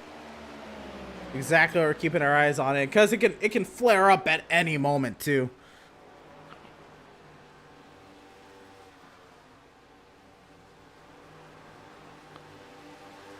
A lot of breaking the draft down the front straightaway. Fitzpatrick's closing the gap again. I think he's definitely got to work on cooling his tires off before. Yeah, Max right there is faster than the 10th by the Seth Fitzpatrick. So it's right back again where Max is running faster. Max has to break the draft here. I mean, this is a fantastic battle. I mean, what a race. Look at we this. Ask for a race. Oh, absolutely not. It's been amazing.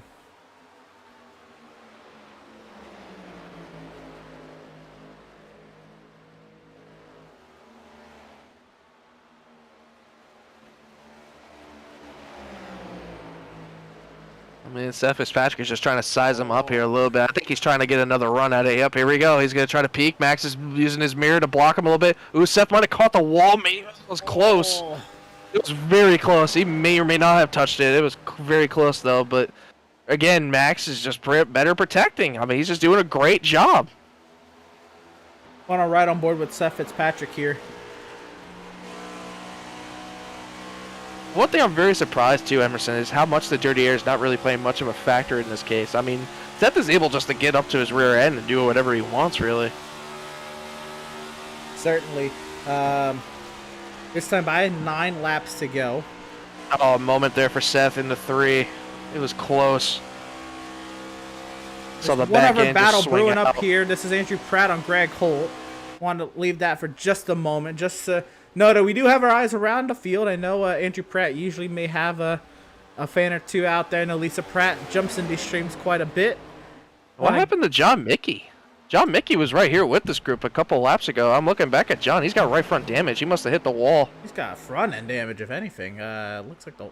Oh, I'm sorry. That's not John Mickey. That is Scott Bailey. My apologies. But yeah. Oh, yeah. John's off the pace. He's 3 seconds off the pace. Unfortunate. But yeah, back to what you were saying with Greg Holt and Andrew Pratt. These two have been battling for the last about 10, 15 laps since they came off pit road on those green flex stops. Andrew Pratt searches bottom side, top side, looking for a way. Back up front. I really wish we had, you know, like that AWS tire data between Max and Fitzpatrick, because that would do wonders for us up here in the booth, where we just have to guess. Absolutely. Look at the way Max is breaking the draft. I mean, this is... Oh, it's perfect. Max is playing protective so perfect. I mean, he's not, I don't even think he's looking out his windshield going down the straightaways. I've never seen this much slipstream break really ever in NASCAR. I've never seen Max this protective. I mean, you and me raced around Max for God knows how many months now, and I mean, we'd never seen him this aggressive protecting, ever. This is something new. I mean, he always throws tricks up his sleeve. How badly does Seth Fitzpatrick want to get his first Outlaws Sim Series victory? How badly does Max want to get one where he has been in charge of this race? This is another close one. Fitzpatrick is all over the rear, and here we go once again. He's peeking to the inside. He doesn't have the run. He pulled out way too late.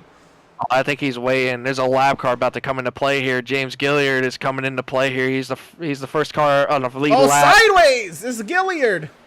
Oh man. I think Fitzpatrick's gonna play it smart. Gilliard moves out of the way. It's gonna be tight coming with the exit though. I think this might pay off for Seth. I don't know. He might have had a moment or not, because Max, I think, had to get out of the throttle for James. Absolutely, but you know what?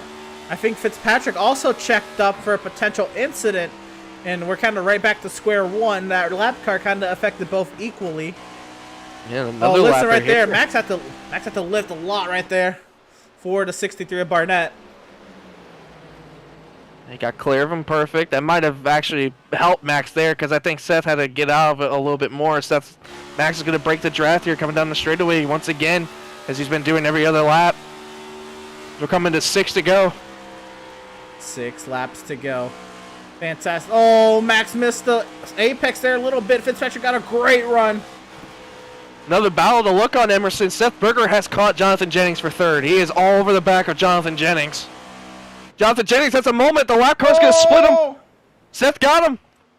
Randall Barnett has put Seth Berger onto the top spot. And back up to the lead battle as Berger looks to try to chase these guys down. And if these guys get really into it, Berger will want to be right there to take advantage of it. And Seth is barely running faster laps than the leader. He was about 1/100th of a second faster than Max Service there, but he is really... he's about 2/10 faster than Seth Fitzpatrick, as Max and Seth Fitzpatrick have gained a little bit more time. Remember, Fitzpatrick is so good here in the one. Look at Fitzpatrick just get those left sides under the white line. And also remember, Seth pitted a lap earlier than Max. Max has the 1 lap fresher advantage than Seth Fitzpatrick. So that may be playing into a factor here. Just the way Max is breaking this draft is unreal. Oh man, Seth is going to have a run back here. He kept it straight. He didn't even follow him. But Max enters the corner a lot more better than Seth right there. He's playing like a lane, half a lane higher than Seth is on both corners. Like, he's just perfectly painting it. He's making it stick too, perfect, like where he gets the run off an exit. But here comes Seth with the run. Oh my god. Oh. I swear it looks like Max is about to lose the car half the time when he fishtails it. Fitzpatrick, he feels it. Oh, Max tried to get the apex. This is huge. Oh, no. Really into the fence. He didn't even graze it, really. Seth putting a lot of air underneath that spoiler makes the car upset. Max was blocking. But Max had a better run right there. Seth had to get out of the gas. He was not comfortable right there.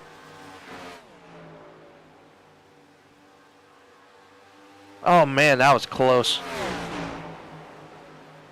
Oh my God, baby. Seth with another loose moment. I think Seth is burning his stuff. But Max, I think, is trying too hard to accommodate as well. You saw what happened down in the 1. 3 laps to go. If I'm Max right now, I'm looking in the rear view and just seeing how much of a gap he has. I'll just take it easy. Just hit your marks. Don't do anything crazy. Yeah, this is the largest gap Max has had in this battle. 0.4 of a second. Seth has gained 2/10 right there on Seth Fitzpatrick in the leader, so I don't know. It might take a miracle for Seth to get into this mixture, but it might just come down to these two factors for the win here in Indianapolis.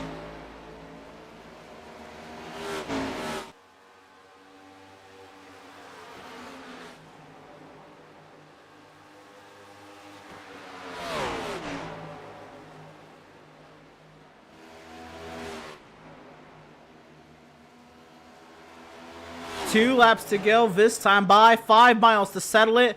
And it looks like the gap may have stabilized. Max has actually opened up to now half a second over Seth Fitzpatrick. What a grueling battle it has been today, though. Oh man, you can't ask for a better race, Emerson. I mean, I'm more happy I was able to come into the booth and witness it with you. I mean, what an unreal finish to a race we're about to have between Max Service and Seth Fitzpatrick. I mean, these two put on one heck of a show. I mean, Max has been out front for a majority of the day. Seth Fitzpatrick came from 2 laps down to overcome to come in the second, possibly, maybe even get the win. I mean, it's just unreal. These two drivers with a miraculous day today. Did Fitzpatrick cool off his tires to maybe get one more go at it? Max Service out of Truro, Nova Scotia, Canada. He's got one more lap to do it. He's got a nearly 0.4 of a second advantage over Seth Fitzpatrick, but Fitzpatrick is closing now. Is it too little, too late? The bell lap. 1 lap to go here at Indianapolis, presented by Whiplash Sim Cams. Got a lap car on the way of the 22 Sideways Jacob is Reeves. Fitzpatrick. Oh, into the walls, Reeves. Oh boy. That might have done in Fitzpatrick there. Fitzpatrick checked up for him, and Yep. that'll do it. If Max just babies it around these final 2 corners, it's all his. A second, the advantage now for Max Service. Down the back straightaway for the final time. What a For the drive. first time since season 1, looking to get multiple wins on the season.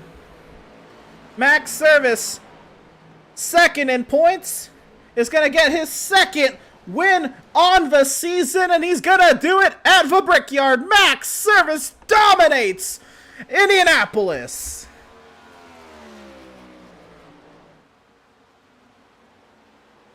As Drake would say, he just went back to back.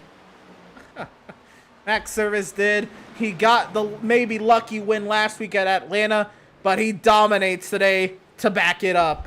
Seth Fitzpatrick second, Seth Berger third, Jonathan Jennings and Kevin Thompson.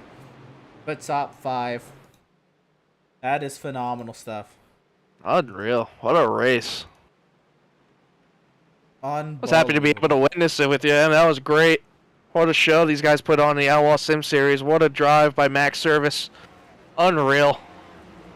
Did you see everybody coming by to give them celebratory little bumps and bruises there on the car? What a drive by Max Service. What a drive indeed.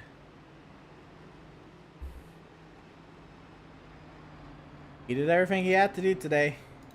Perfectly.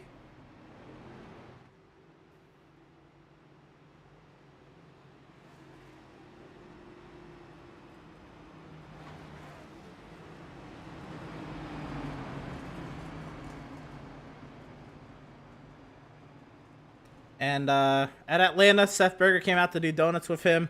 I think he's going to go ahead and do the same today as well. Yep. And is that Andrew St. Coeur coming up to congratulate him?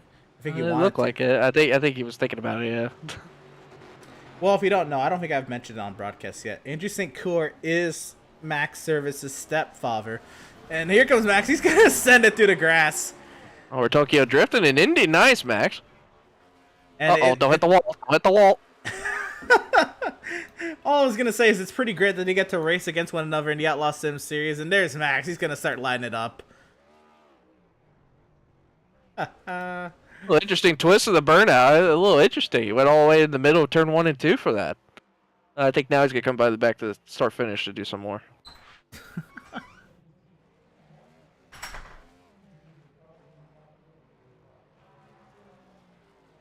I give the drift a 3 out of 10. 3 out of 10. Oh, here we go. Oh, not the wall. Yep, Oh, and there no. it is. Yep. Yeah. It's okay. They'll pay for that. The amount of winnings he's had in the last 2 weeks, they'll be able to pay for that scratch. But we see some great donuts here from the 81 and Max service. What a job well done by the 81 and the whole team out in Swift. How about it? Back-to-back wins, Max service.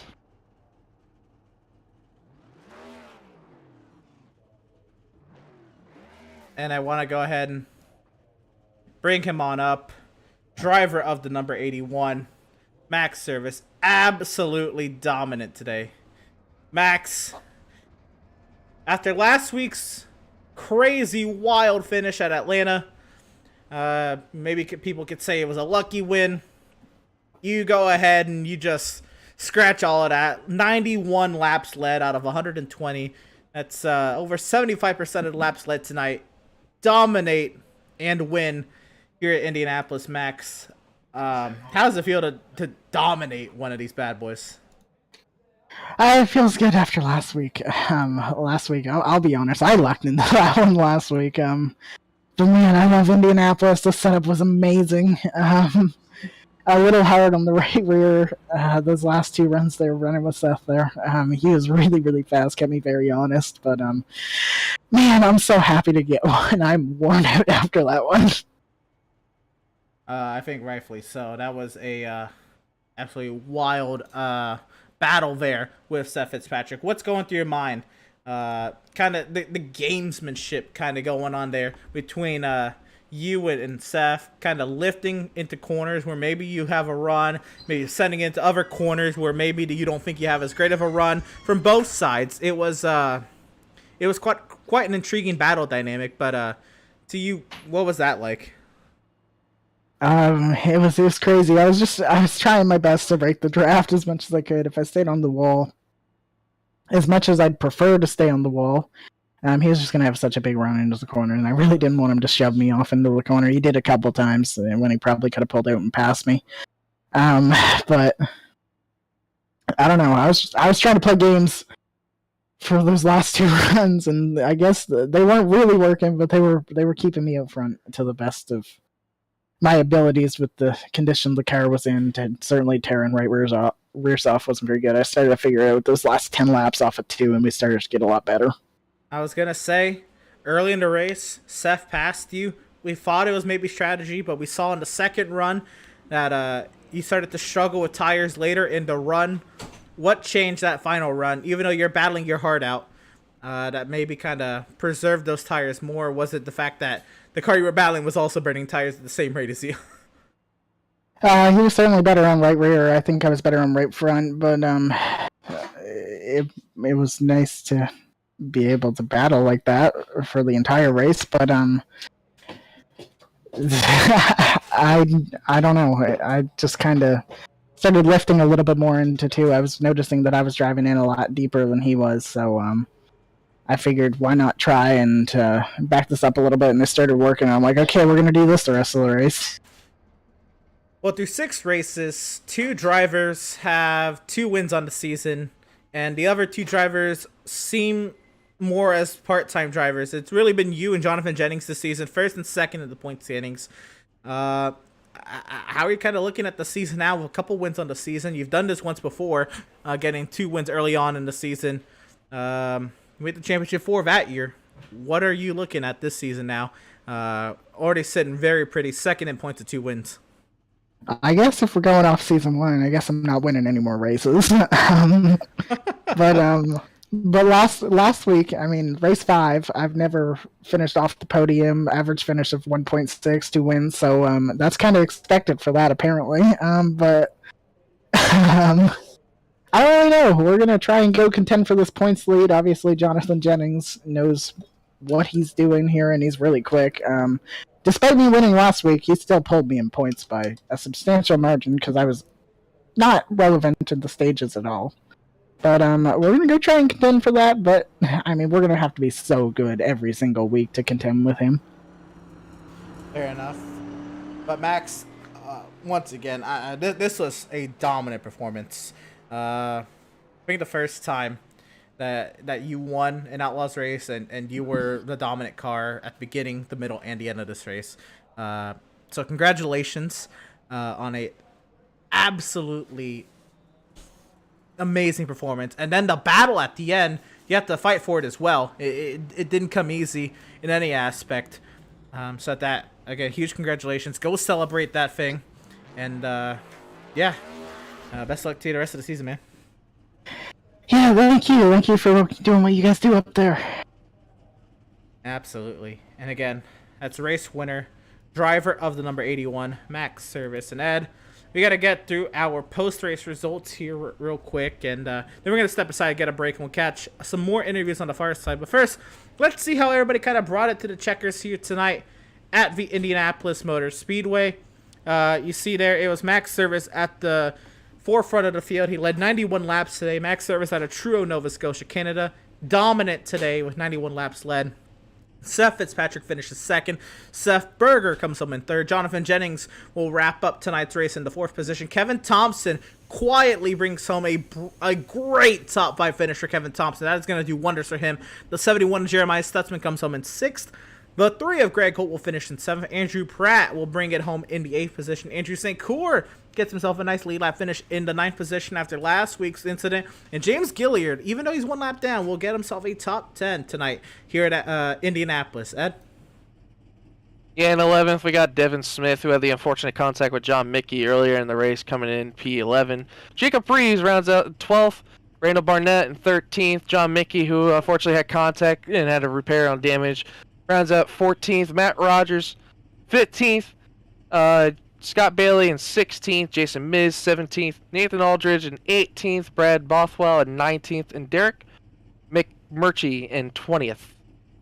And to kind of round out Heartbreakers row here, Doug Solms brings it home 21st. He'll finish 70 laps down, along with Adam Gardner in 22nd, 70 laps down as well. Joshua Stroud finishes 23rd, 87 laps down. Robert Gianni 24th, 109 laps down. Joseph Kazi will have an early exit tonight, 25th, 109 laps down. I know he didn't want to do that, but he also doesn't like this track very much, so probably not too bad of an early exit for Joseph, but that's going to hurt him into points. Eric Peck, 26th, 114 laps down, along with Zoltan Herzeg, 27th, and Andrew Schroeder, 28th, 115 laps down. That's how everything will round up here at the Indianapolis Motor Speedway. Don't go anywhere, though. We still have more post-race coverage coming up on the far side of this break. We'll be right back here at Pit.TV.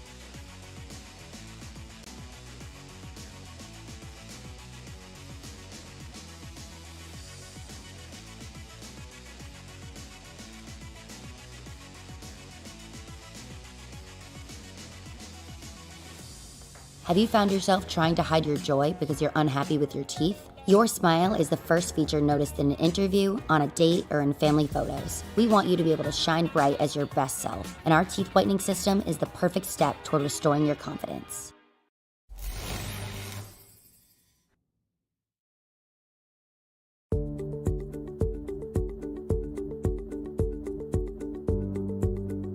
Sound art is a product that is a speaker and it's art. We combine it together and we call it sound art. What makes it so unique that any picture can be your speaker? Sound art gives you the high quality sound without the ugly speaker. This isn't a picture with a speaker, the picture is the speaker. Just imagine your wedding picture uploaded onto a canvas and now it's speaking 10,000 tunes. I mean, it's a very cool concept. What we like so much about it that you can take anything that means something very special to you, upload it on the canvas, have it hanging up in your room, your balcony, wherever you want to put it, and now it's a speaker. I mean, how cool is that? It's something that we have that and no one has. No one has this product. It's just a great gift to give anybody. It's just a neat concept. Around here we say, art never sounded so good.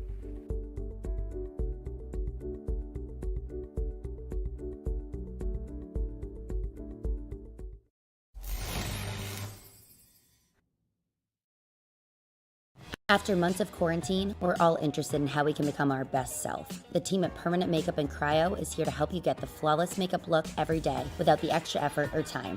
When it comes to your appearance, you deserve the best care that money can buy.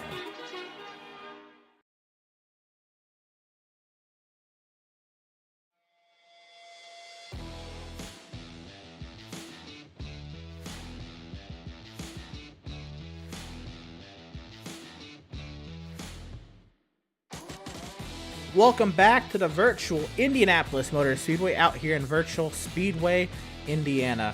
Coming off an amazing, thrilling battle to end tonight's No Bull 5 race here at the Indianapolis Motor Speedway for the Outlaws Sim Series, presented by Bay State Limousine. And of course, don't drink and drive, call Bay State and get $50 off a night if you mention Outlaws sent you. Now, I was able to interview Max Service on the other side of this break, so we're going to hand it off to Ed Shearer, who's going to be standing by with our second place finisher, Seth Fitzpatrick, after that grueling battle.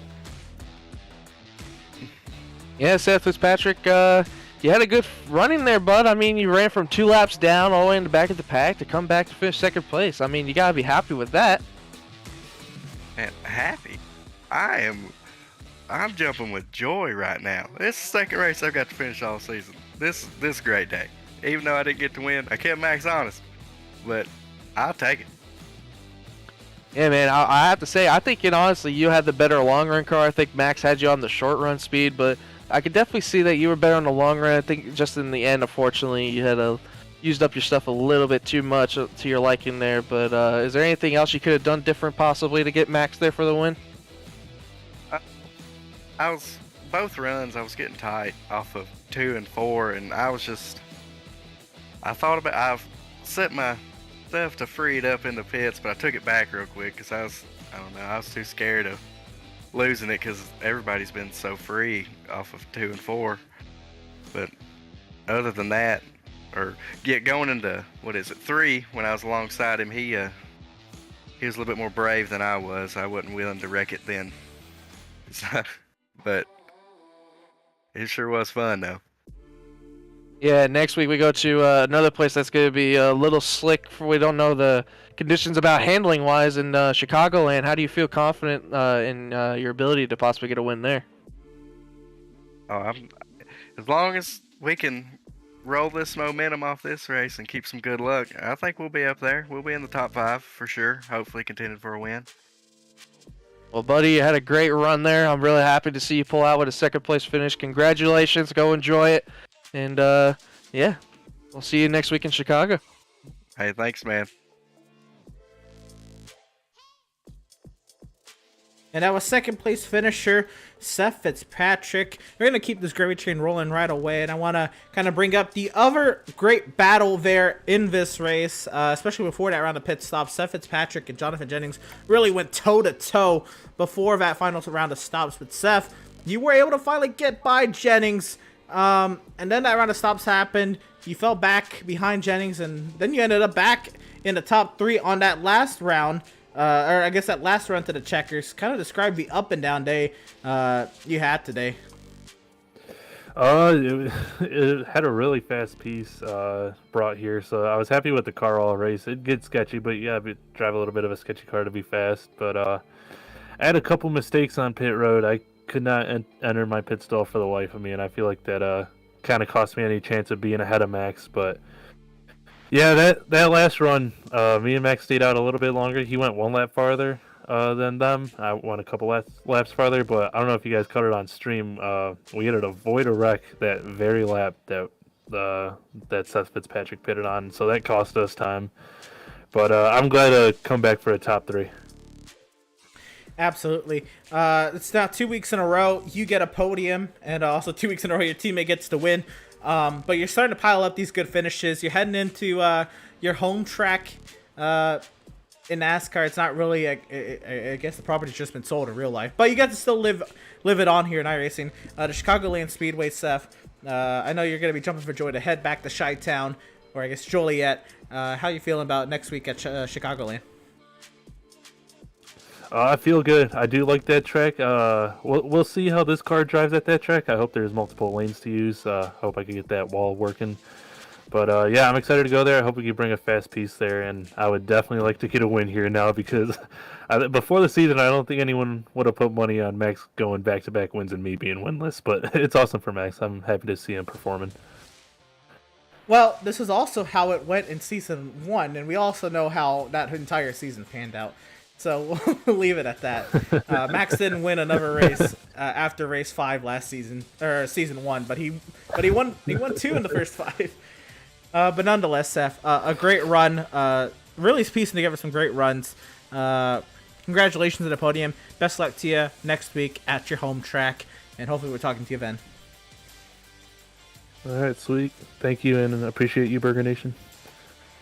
Right on. Driver of the number 77, Seth Berger there, coming home in a 3rd place position. And, well, Ed, we'll wrap up tonight's interviews with 4th place finisher Jonathan Jennings heading your way, the other end of that great battle that happened for the 3rd position.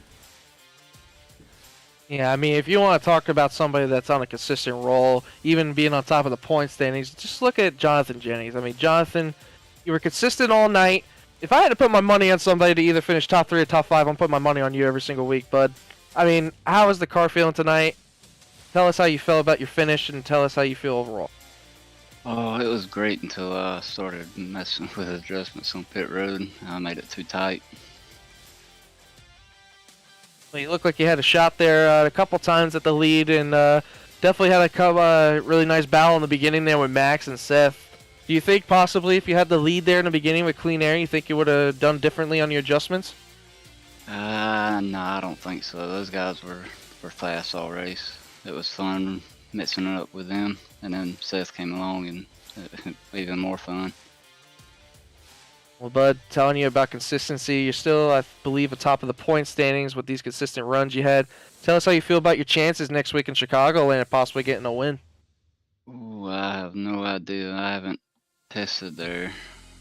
I ran a fit setup and I wasn't too much liking it, so I'll have to get to work on it. Well, bud, hopefully next week pans out good for you. We'll see if that 91 can get in victory lane again, and thanks for taking the time to hang out with us, and congrats on your 4th place finish. Thank you.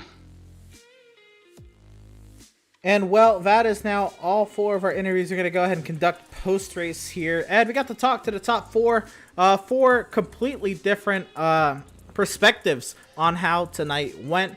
I know we thought maybe Seth would be frustrated not getting the win there over Max, but as you heard, Seth just said, Fitzpatrick, by the way, said he was just happy to finish the race. He said the 2nd race he's finished all season. And I've noticed that Fitzpatrick has not really had the greatest of seasons. But I know how fast Fitzpatrick can be. Obviously, we saw how fast Fitzpatrick can be today. Just narrowly losing out to, I'm going to say Max, who's getting on a hot streak here in the Outlaws Sim Series with back-to-back wins and some great finishes stringing together here. But it's your first time calling an Outlaws Sim Series race and only your 2nd time calling a race here at Pit Stop TV, Ed. How would you, I guess, summarize it? But I had the time of my life. It was such a blast to be in the booth with you calling this race. I mean, the guys put on a fantastic show. And like you said, I mean, Max Service, I mean, he's on a roll right now. Back-to-back wins, 2nd in the point standings. I think Jonathan Jennings might have a little bit of a competition going on for the points lead there. But like you said, great run from Seth Fitzpatrick and Seth Berger. And Jonathan Jennings again in 4th, our points leader. Great runs for them all night. Max Service and Kevin Thompson both winning the stages. Just a fantastic night all around. I mean, Indy came to play. I mean, it brought a fantastic race. Great side-by-side racing. May have been some handling issues in the beginning of the race, but it got all resolved out and towards the middle of the race. But overall, it brought a fantastic end to a race, and I couldn't be more happier to be in the booth for you to call it.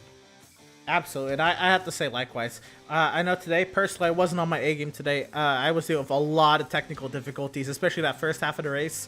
If y'all couldn't tell, which I'm glad if you couldn't tell. But Ed really picked up a lot of slack for me when I had to focus on the second water here, just trying to get this this broadcast going in the right direction. So I thank you so much, Ed, for coming, first of all, on short notice, and second of all, coming in clutch tonight with the amazing call and covering all the times I needed it. With that being said, that's kind of wrap it up tonight, but there's still so much more racing going on here at Pit Stop TV. And go ahead and look at what's upcoming here for Pit Stop TV. Tomorrow afternoon here in the States, tomorrow evening across the pond in the UK, British Sim Racers Touring Cars take TV Donington Park. And again, fantastic show the Miatas put on Tuesday afternoon. You won't want to miss the Touring Cars taking to the Donington Park tomorrow afternoon, 3 p.m. Eastern in Europe, 8 p.m. UK here in the States. But tomorrow night here in the States, you got to check out the North American Racing with their GT3 series back in action. The amateur category comes up first with their 40-minute race, and then the Pro-Am category with their 50-minute race afterwards take to the streets of Long Beach. Excuse me, the technical 2.25 mile street course in Southern California, beautifully detailed by the artist of iRacing, and it is a fantastic course to just drive around and sightsee. Let's get an even greater course to watch a great race tomorrow night. And then we're going to have a light weekend. We're going to have a nice little Friday, Saturday, Sunday, Monday off before we pick back up where British Sim Racers, Mazda MX-5s with their Trophy Tuesdays. Tuesday afternoon, 3 p.m. Eastern here in the States, 8 p.m. across the pond in UK. And they're taking their Mazda Miatas to the Knock Hill circuit over in Scotland. It's a fantastic track. Can't wait to see how those Miatas tackle that track, where it's really just grass on both sides, not really a whole lot of runoff. So Knock Hill for Trophy Tuesdays next Tuesday afternoon will be a great sight. Tuesday night, North American Racing is back in action with their Porsche Cup taking to Michelin Raceway Road, Atlanta. Again, that is going to be 8:30 p.m. Eastern Time Tuesday night. And Outlaws is back in action next Wednesday night with Chicagoland, 7:30 p.m. Eastern. You won't want to miss it. Ed, a great slate of races coming up. What can you tell us about them? And then go ahead and tell everybody where they can kind of keep up with all of our Pit Stop TV social media. Yeah, I mean, like I said, I'm really looking forward to tomorrow at that Long Beach for the North America Racing League with those GT3s at Long Beach. I'll definitely be tuning into that one. But if you want to check out all the social media posts and everything going on for tomorrow's races, unfortunately nothing tonight as I had to go in the booth last minute. No social media from me tonight. But you can go check out everything for tomorrow at facebook.com/pitstoptv, twitter.com/pitstoptv_ or instagram.com/pitstop_stop_TV, excuse me. Or you can check out everything, the highlights at youtube.com/c/pitstoptv1, or check out on the Twitch channel, as some of you might, at twitch.tv/pit_stop_TV. Well, once again, Ed, a fantastic job for you to come in last minute and fill in for the ill Devin Zimmerman for me tonight. You did fantastic, brother. Pleasure's all mine, buddy. Thank you, Van, for having me. Absolutely. Hopefully we get to call some more races, and hopefully not under similar circumstances in the future, because that was a lot of fun. But that'll do it from the Brickyard. We're happy to have had you all here tuning in and joining us for tonight's action, and we hope you enjoyed tonight's broadcast. For all at Pit Stop TV, Edward Shearer beside me on the mic. I am Emerson Arden. Thank you all for tuning in. We'll see you tomorrow afternoon for British Sim Racing Touring Cars from the Donington Park, or next Wednesday night for Outlaws Sim Series action from Chi-Town.